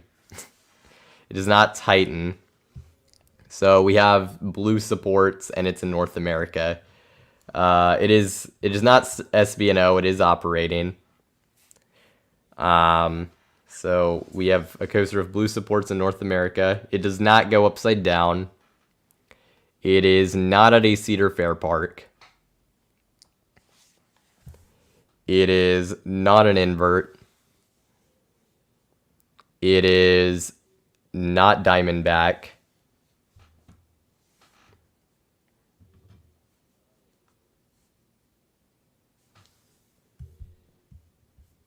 And let's see. So I think, yeah, we still just have blue supports in North America, and it is not SB&O. It is not themed to the US. It is not Manta. It is not from Vekoma. It is not east of the Mississippi. It is not at a SeaWorld park. It is not Steel Eel. It is not a water coaster. It is not a Wild Mouse either. So, yeah, I think we're still at, has blue supports, and is in North America. Oh, well, I guess, and it is west of the Mississippi, because we did get that. It is not built after 2010. It was built before. It is not a Morgan. Let's see what else comes through. What other questions are coming in? It is an Intamin. So we do have an Intamin with blue supports west of the Mississippi. It is not Vapor Trail. It is not at Castles and Coasters, and it is not Accelerator. So it is not any of those. Actually, should note, because this picture looks kind of old, I don't think this coaster has gotten a repaint of its supports, but we'll see. It is not Millennium Force. If you're using Google or RCDB Aiden, don't do it. Because that was a strangely, strangely, I mean, it does not have blue supports, but that was a guess.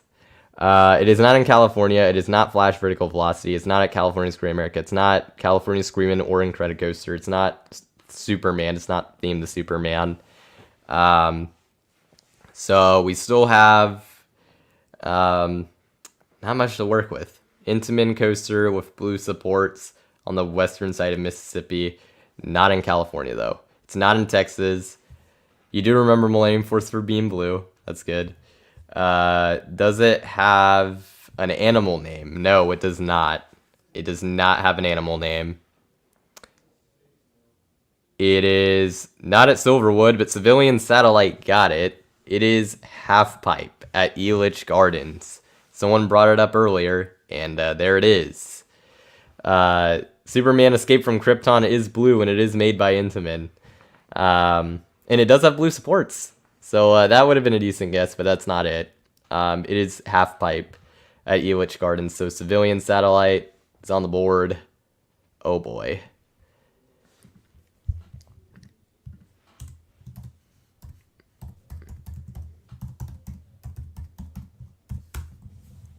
And the next one is going to be a little bit obscure. So there you go. That's true, but my brother is not a coaster enthusiast, so we'll take what we can get. Exactly. That's a good way to put it. So guess away. We have a new coaster. Like I said, it's a little on the obscure side though. Guess it's one of my home parks. Elitch Gardens. I've never been. Oh, or Civilian Satellite. Yeah, it is. It's definitely one of his home parks in comparison. Because I'm like, it's not really mine. It's not Busy Spiral Airship. It is not Dog Fart Coaster. Thanks for checking it out. Checking out the stream, Civilian Satellite. It is not. The coaster is not green, so no. Let's see. Is it Nessie or Bigfoot or named for a cryptid? No, it's not. It is not red. It is not at a Six Flags park. We don't have like anything to go off of right now. It is not a spinning coaster. It's not a butterfly coaster. It is not wooden. So, yeah, this one, I probably should not have done this one, but we're just far in. So, it does not have a drop track. It is not in the, it is not in the US. It does not have any inversions. It is operating. It is not Nefiskesen. But so far we have an operating coaster that is not in the US, and I think not of anything else that we've mentioned. It is in Asia, though, so we do have an operating coaster in Asia. It's not the pedal coaster in Japan. Not quite that evil, but this is a pretty evil one. It is not Big Boom. Because that would have an inversion, and this coaster does not have an inversion, so it automatically cannot be that one. It is not Kawasemi. It's not a Misaki Park. It is not a Togo. So, but it is in China, so we do have an operating coaster in China. Also, wait, someone asked if it was wooden earlier, and it wasn't, so it's a steel operating coaster in China. It is not Dodonpa. It is not from Meisho. It's not a Jinma. I didn't go that obscure with the manufacturer. It is not Coaster Through the Clouds.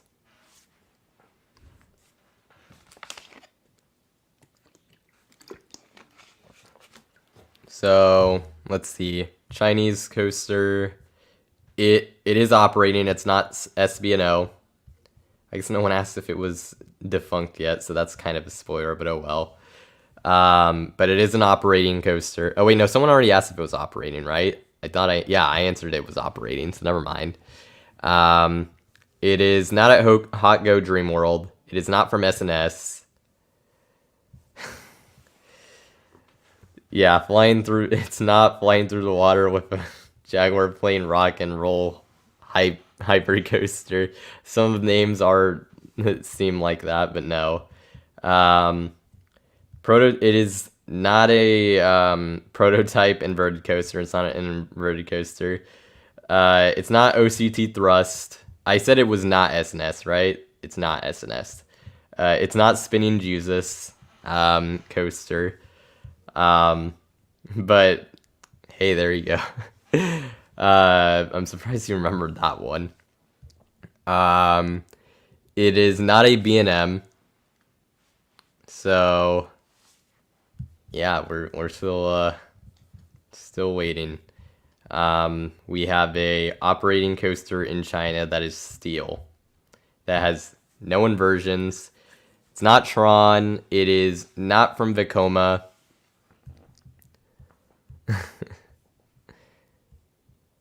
It is not a Golden Horse tilt coaster. It is not Parrot Coaster.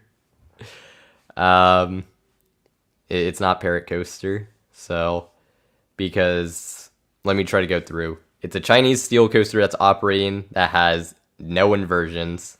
It's not Hair Razor. I said it's not a B&M, right? It is not a B&M. We do not have the manufacturer yet.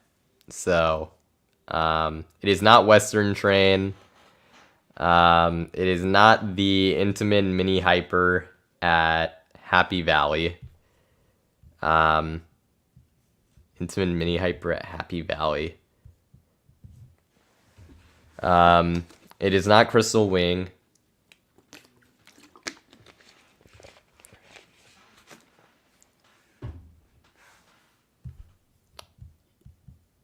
It is not Golden Horse. It's not. Like, the coaster is, like, it's a hard one to guess, but the manufacturer is very well known. No, there's not as to my knowledge, there's not a T-pose coaster, so it is not that. I mean, there is the single rails, but there are no single rails in China, as far as I'm aware. It's not Arctic Blast. It is not a mock. Dang, this one's getting difficult.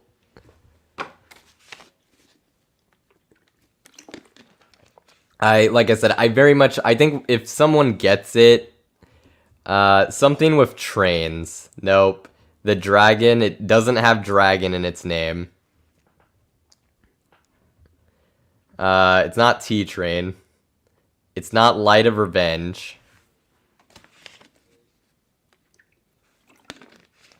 Yeah, this one I should not have done it. It is an Intamin. Yes. It is an Intamin coaster operating in China with no inversions. So hopefully that makes it a lot easier. Although I'm not sure if it will.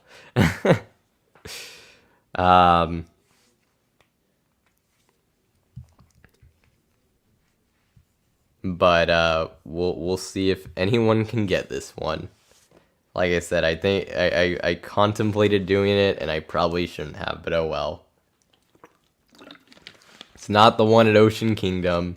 It does have a launch, so we do have a launch Intamin coaster. It is not Kung Fu Panda. There is a Kung Fu Panda ride at Universal Beijing, but it is not a coaster. There is a Kung Fu Panda coaster in Italy, however. Joy Coaster. No. It is not. So, yeah, this might this might be a forfeit one. We'll see. It does not have the word jungle in the name, though. Honestly, that's not a bad. It is a Tehran clone, yes, Philip. I'll if no one gets it, I will give it to you. It is indeed a Tehran clone, or Tehran. All speeds. There you go. Philip got it right. That is the correct answer. All speeds at Sunak Land Chengdu. It is the Tehran, however you want to say it, clone. Although the profiling's a little different, and supposedly it's not actually as good in that sense. Also, I mean, the scenery is pretty cool, but it doesn't really hold a candle to Tehran. So, that is, yeah. There you go. Alrighty, let me get the next one. Let's get something easier. I mean, it is easier, but it might not be super easy, but it's easier. Guess away. I do. Yeah, it is pronounced Taran. Tehran, or yeah. I've heard people say it different ways, so I don't even know myself. But I do have my next coaster. It is not Bisbee Spiral Airship. Yeah, I know All Speeds isn't exactly a super memorable because at least like there's if I were to name all the Intamin Blitzes in China, All Speeds is probably one of the last ones that's coming to mind. So that was a pretty tricky one. It is not Mamba. It is not Loop de Loop. But if you're asking if it has inversions, it does. So this coaster has inversions. But there you go. It is not an arrow. So, what do we have up to this point? It has inversions. Yeah, that's it.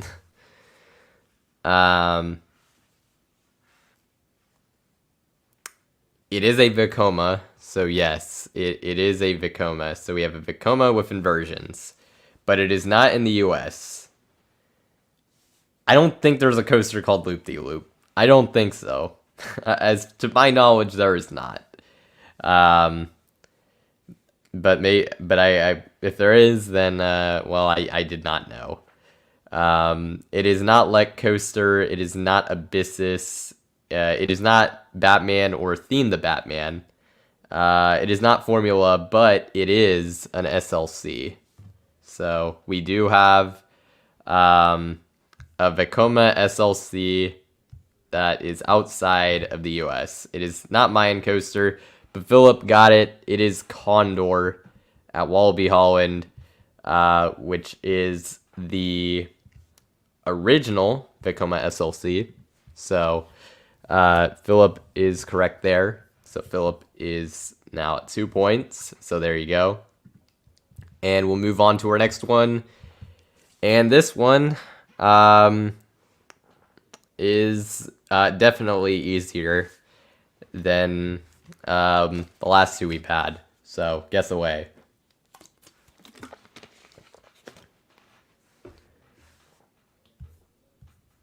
Wacky worm with inversions. Your least favorite coaster. Well, an easy one to guess then. Condor equals shakiest coaster you've ever ridden. It is the original SLC, so not surprising. Is it an arrow? No. It is not Goliath, but it is in the US. So we do have a US coaster. We'll see. It is not wooden, so we do have a steel coaster. The color is not in the name. That is a great question, but no. Welcome to the chat, Marty. We're playing Guess the Coaster. For this specific coaster, it is a U.S. coaster. That's steel. That's all we have. It is not red. It is not Furious Baco, as you're trying to say with the emojis there. It is not 5 or more inversions. It is not at a Cedar Fair park. Well, well, in the traditional sense, it's not at a Cedar Fair park, but with the merger, if you're saying you're combining Six Flags and Cedar Fair, then it is in the new Six Flags chain. So, it's a Six Flags park. I guess I'll pretty much just say that. So I guess yes at this point, which makes that hint very weird to answer now. It is not Wild Train. Does it have a clear theme? Not real. I mean, like, not really. Are the trains more than 3 cars long? Definitely not. No. It's not wooden. It's not at Gilroy Gardens. It does not have twisted iron or steel in the name. It is not Quicksilver Express. It is not a B&M. It is not in California. It is not King Ka. Okay, so far we have U.S. Steel Coaster that is in the Six Flags chain. That's like what we have. It is not a Wild Mouse. It is not Montezuma's Revenge. It is not Viper. It is not Stuntfall, or and it's not at Six Flags Over Georgia. It's not Pandemonium. It is not Joker. It is not West of the Mississippi. It is not a Maurer Spinner. It is not in Georgia. So we have it is not from S&S either.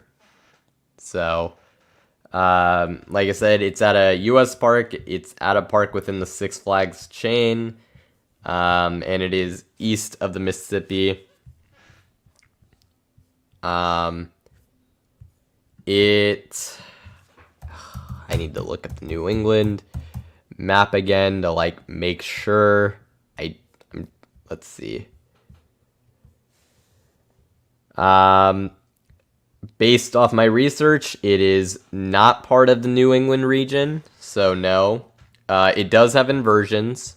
So yes, the coaster has inversions. It's not at Hersheypark. It does have inversions though. Is Batman in the name? No. It is on the East Coast. I just realized we still have the thing up, so that's my bad.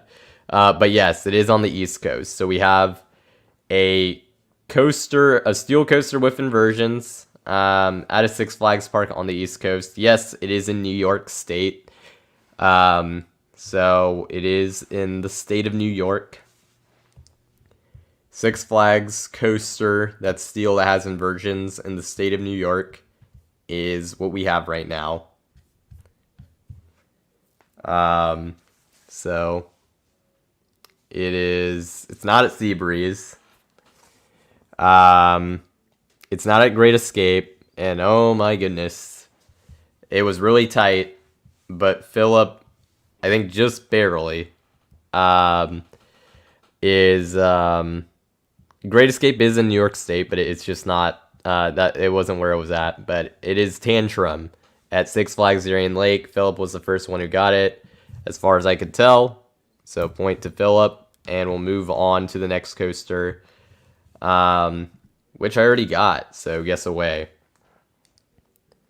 And it is not the new one. You can ask questions now. It is not Medusa, this one.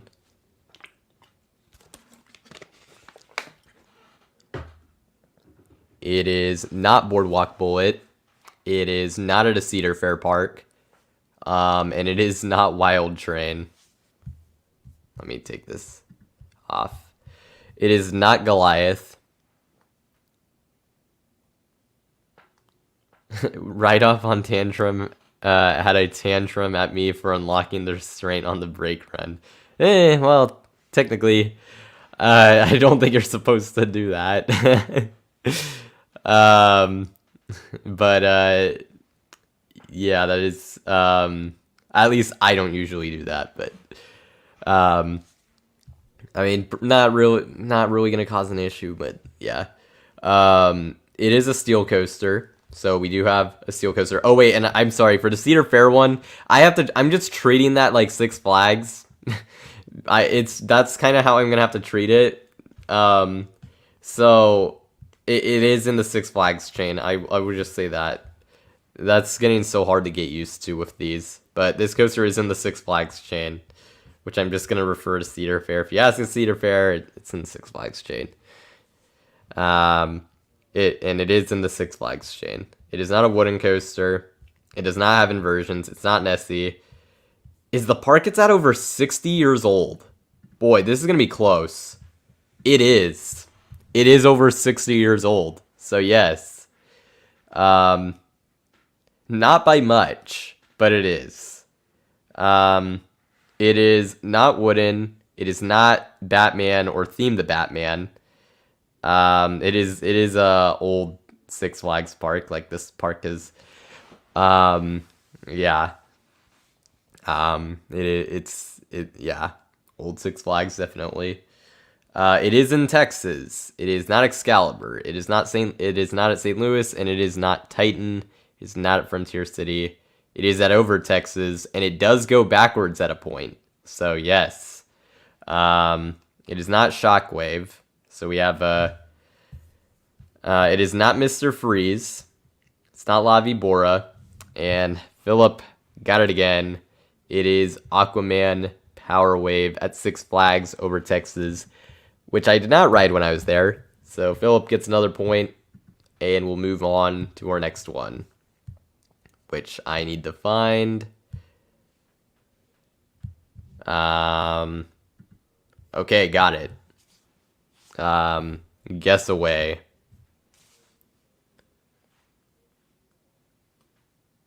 I'm not gonna be. If you get the general idea across, that's all I care about. I'd really, because I know if that stuff is like you're trying to type it in as fast as possible, I do not care. Nessie. It is not Nessie. It is not a wooden coaster. It is not Bisbee Spiral Airship. One of these days, right? It's like Nessie and Bisbee Spiral Airship. It's like it's gonna eventually it will be. So it's a steel coaster. That's like literally it. That's all we have. It is not Dragon, and it does not have Dragon in the name. I'd be in the negatives if we apply that rule. Is it Hypercoaster? No. And it is not a Hypercoaster either. Is it at a park that was a Cedar Fair park before this year's merger? Yes. It was at this is in the old Cedar Fair. So yes, it is not a hybrid coaster. It's not Goliath. It's a steel coaster. It is not Leviathan. It is not Flash at Lua Park. Is it at a park that is more than 50 years old? Yes, definitely. The park is over 50 years old easily. Is it Viper? No. Is it Rougarou? No. It is not in California. It is not Lucy's Krabby Cabbies. And it is not Gemini. It's not Excalibur. It's not Dragonfire. But it is in Ohio. So let me try to look back. So we have a steel coaster that is in what was Cedar Fair. I mean, still technically is because it hasn't merged yet. But and it's in Ohio. It's not Top Thrill 2. It's not Shockwave. It is not Bavarian Beetle. It's not Orion. It's not Millennium Force. It's not Vortex. It's not Backlot Stunt Coaster. It is not Steel Vengeance. It is not the Bat. It's not Valraven or Valraven. Adventure Express. It's not that. It is not Vortex. It's not Diamondback. It's not Vertigo. So we're just going down the list then, I guess. It is not Mamba. It is not Firehawk. It is an Aero Coaster. Yes, it is an Aero Coaster, and it is operating. It is not Woodstock Express. It is not Blue Streak. It is not Magnum XL200.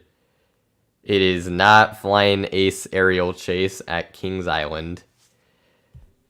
It is not Gemini. And Frontier Coasters got it. It is Corkscrew. We will... Some people are going to complain about spelling, but I do not care.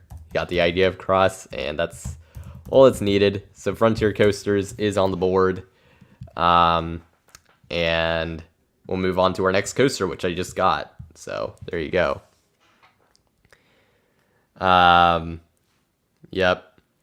Okay, so next coaster, and let me look. This will be the second to last round.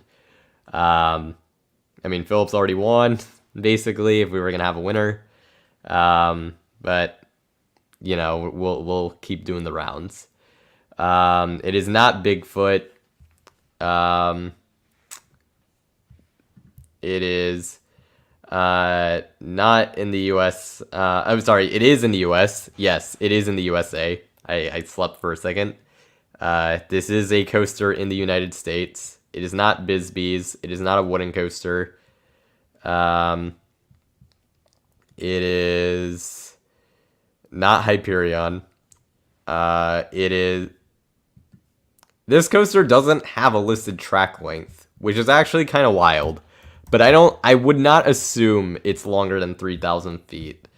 At least on RCDB, it does not have a track length. And I can't even find a track length elsewhere. But I'm going to assume it's less than 3,000 feet. That is actually... Okay, yeah, based off something I saw, it's a lot less.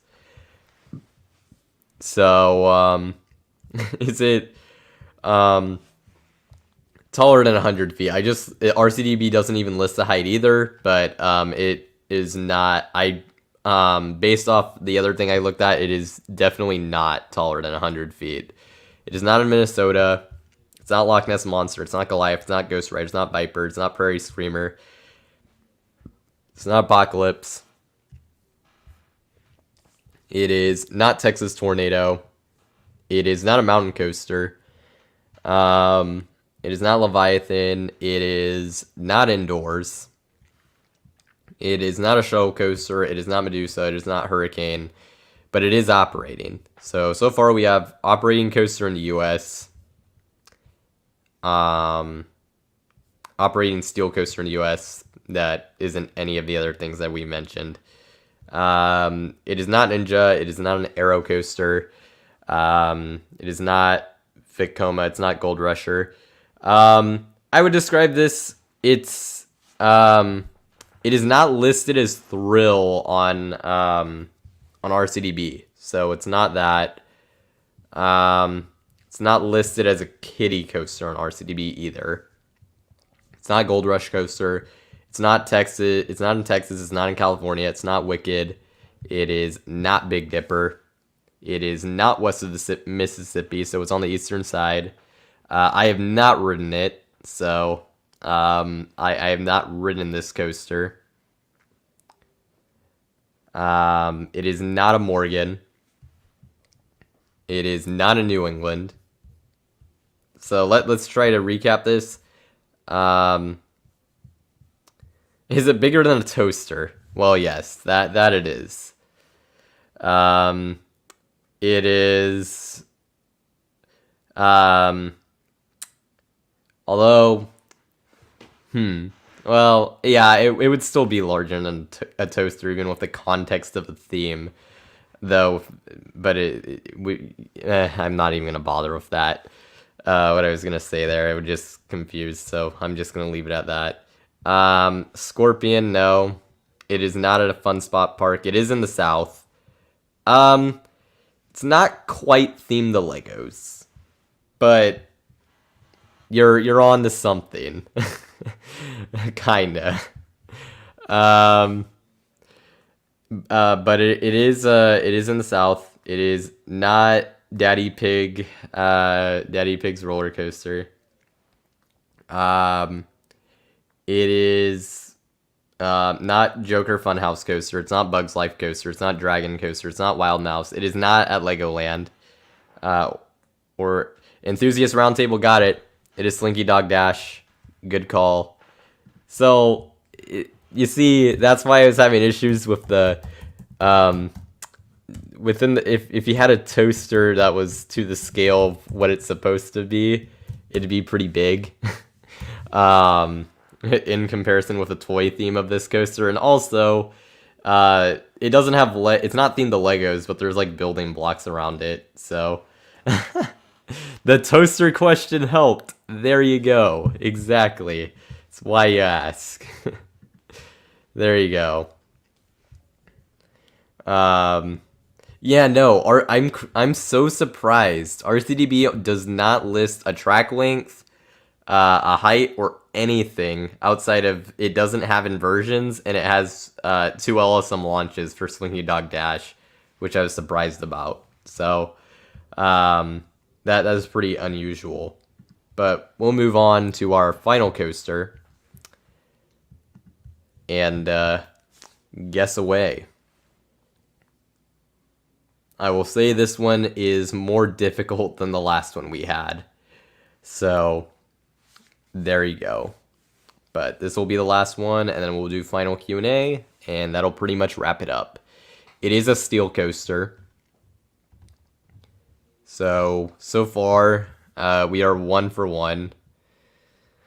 But it is not in the US. It is not in China. Fortunately, it's not that difficult. So, does it have trees or plants in the name? No, it does not. Not in this case. But so far, we have a steel coaster. It is taller than 100 feet. It is not inverted, but it does have... it does go upside down. It is not Medusa Steel. It is not Millennium Force. It is not Mine Train Ulven. But it was built after 2010. So yes, it is not in the UAE. It is not Dog Fart Coaster. Is the name an English word? Yes, it is. It is not Flying Aces. It's not Spinning Jesus. It is not Blue Tornado. It is not from Intamin. So what do we have so far? So we have steel coaster that is taller than 100 feet, that goes upside down, that was built after 2010. That's name is an English word. It is not in the UK. It is not a Gerstlauer, and it is in Italy. So yes, it is a coaster in Italy. I'm surprised we got that before Europe, but there we go. So, it is not Ice Speed. It is not Katoon. It's not Oblivion the Black Hole. Let's try to recap. It's an Italian steel coaster that goes upside down that's over 100 feet that was built after 2010. I think that's about what we got. It is not Kung Fu Panda. But Marty got it. It is Shock. Shock at Magic Land. The Maurer X-Car launch coaster. With a fantastic looking first half until it totally dies. But it still looks pretty cool and pretty wild. So, looks like a really good coaster. Definitely one of the better and more interesting ones that Maurer has built up to this point. So, I mean, that first half looks unhinged. So, it looks like a good one. Just got a ride on it recently. How was it? That's cool. And so Marty is on the board with a point as well. Waited 1.5 hours for that. Dang, that's that is a long wait. But let's see. So our guest the coaster winner is Philip. Wanted to mention that. And then we'll move on to final Q&A. And actually also really good, actually. Surprised you? That's good to hear. I've heard pretty good reviews for it. There's not that many out there, but it looks like a really unique coaster and really powerful in the first half. Was it shocking? Based off that description, yes. I would assume so. But we'll go into final Q&A. Thanks, Ambassador, for checking out the stream. I did just catch up on the last 2 episodes. Really good episodes there. If you haven't checked out Enthusiast Roundtable, if you love my guest streams, make sure to check out Enthusiast Roundtable, the podcast. You'll love it. So, wanted to mention that. Obviously, previous guest also of the stream. So, thanks for coming in, and best of luck with all your stuff. So, thank you. And let's see. So, like I said, final Q&A.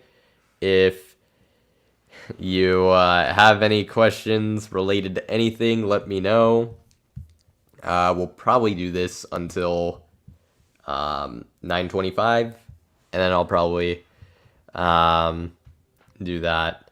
If I ever get a chance, do not miss Movie Land Park in Italy. Gloriously weird and janky place. I need to refresh on what the lineup of it is, because I didn't remember it being... Oh god, yeah. This park. I'm just looking at the pictures on RCB. They only have 2 coasters.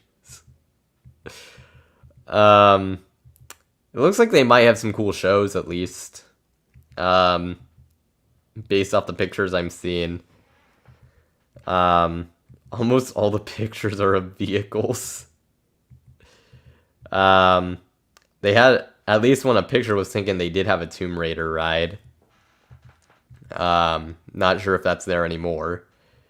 Yeah, I saw the picture of the jet boats. That actually looked kind of neat.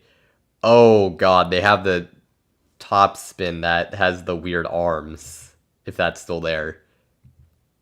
Oh yeah, wait, dude, they have one of those, the Intamin first gen drop towers. It looks like one of them, right? At least based off what I've seen. Looks interesting. So it has coasters, yes, but it has a bunch of rides that would be illegal in the US. Beautiful. Yep, that is a park then.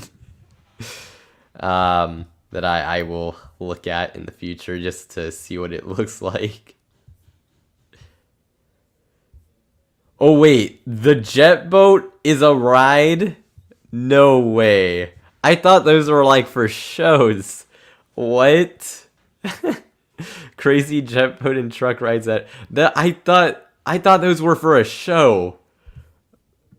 That is, oh my goodness. Yeah, that looks crazy then. Okay. That is worth noting, and a really bizarre submarine ride. Okay, I will make note of this park. Very interesting. That is go watch those jet boats in New Zealand rivers. Wow. Yeah, that's pretty wild. It's like a park designed by someone's crazy drunk rich uncle. All right. Yeah, that sounds like a unique park for sure. But yeah, that's a very weird park then. So, that is like that is Isn't it? Is it? I guess it's. Um, the pop culture notes on RCDB are interesting to say the least. Um, and then I guess this is not part of a chain. It's too weird, but it has some IPs, right? Because it's called Movie Land. Um, like it looked like it had the was it the Flintstones? Um, yeah, Flintstones, right? Or oh wait, or is that not Flintstones? Never mind. I think it's Flintstones like knockoff thing. I don't know what that is. Okay. It does look like a strange park in general. Um, but yeah. Any other questions? Any other final Q&A? Let me know. And then we'll wrap up here in like the final in just a few minutes here. So think that'll be the plan. I guess looking towards the future, next few weeks are gonna be pretty busy. So it may be close to, because just finals and everything else is happening, might be a little close to a month in terms of like stuff on YouTube until the next thing comes. Would love to do a guest stream next month if that's possible. Get that back rolling. So that would be the plan there. Probably will. I might actually release my updated top 100 coasters video on my secondary channel beforehand, because that actually is not going to be too hard to do. So I might actually release that a little earlier, but kind of around Christmas time for anyone who wants to see that. And then is there? Let's see what else. You missed the IAAPA stuff. That was toward the beginning of the stream. I'll have the timestamps. I'll put those in like probably tomorrow at absolute latest. For that, and then in terms of like summarizing IAAPA, there was a lot of train reveals. We finally got to see the Axis coaster and Axis layout, which was pretty cool. Very small, very compact, but obviously a step in the right direction with the Transformers Axis going to the FEC in Saudi Arabia. I got the Falcon's flight animation and got to see the train for that, which, I mean, that coaster looks absolutely insane. Also got some more details on Mattel Adventure Park stuff. And we got various new ride models, mostly like flat ride or other ride based, not necessarily coasters. I think is kind of... Oh, and then two parks were announced that very much remains to be determined if they're actually likely to happen. But Liberty Land USA in South Dakota is a new park that got announced, and then Porto Boega in Portugal was another new theme park that got announced. Outside of that, I think that mostly covers IAAPA. That was not 2 lines, but general summary. There were some other announcements that I covered that were outside of IAAPA as well. Specifically, some of the more interesting ones were the 2 new coasters that we found out about. One of them being a large Mock Rides coaster coming to a water park in Portugal that already has a Mock Rides water coaster. We don't know what the model is yet. And then a new Gerstlauer Infinity invert that's coming to Parque del Cafe in Colombia, apparently in 2024, which has a lift hill and short but unique layout. And that's at the park that has the original Zambezi Zinger, a Gerstlauer Eurofighter, and a custom terrain-based Gerstlauer family launch coaster with a launch and a lift hill. So, there's other things too. but I think that's the biggest stuff. Um,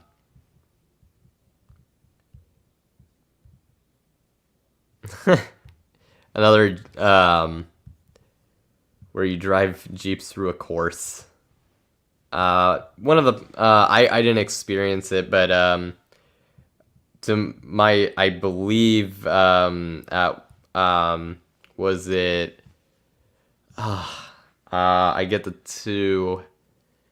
I'm trying to remember which one it was at, but in Cancun, I think it was at Explore.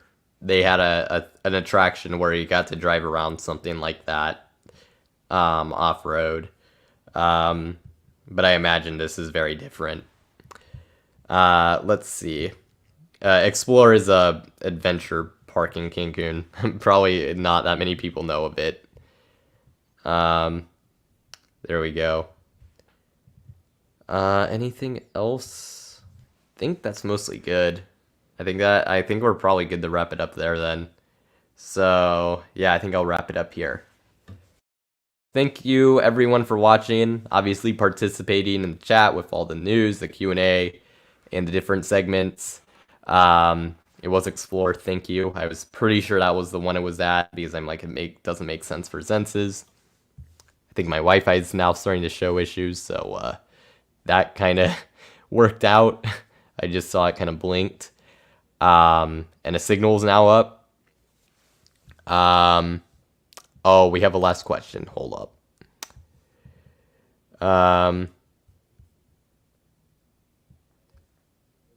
Oh yeah, the Instagram story. Yes. The 6 things I had. Yep.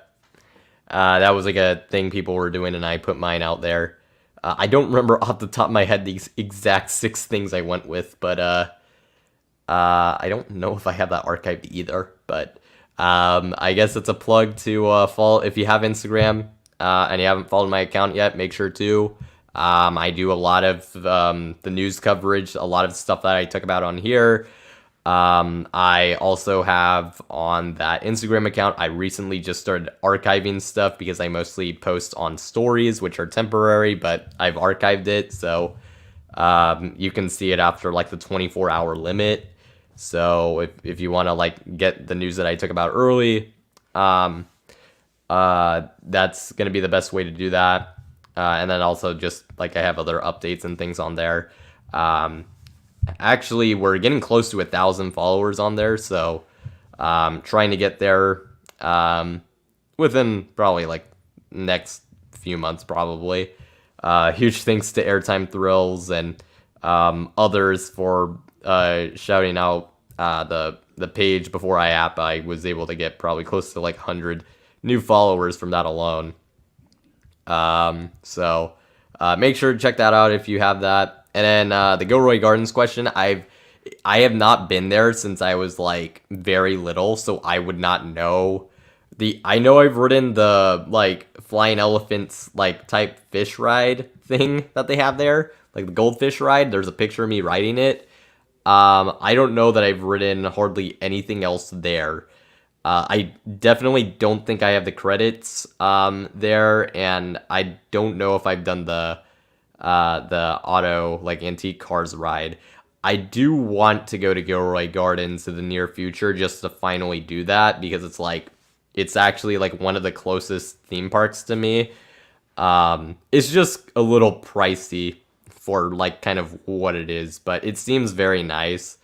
I really wish I could have done it when it was still part of Great America and gotten the combo ticket, because that it was just unfortunate that that's no longer a thing, because that seemed to be the way to go. But I'll get there eventually. I don't know if that'll be this year or beyond that, but that's definitely a park that I want to go to.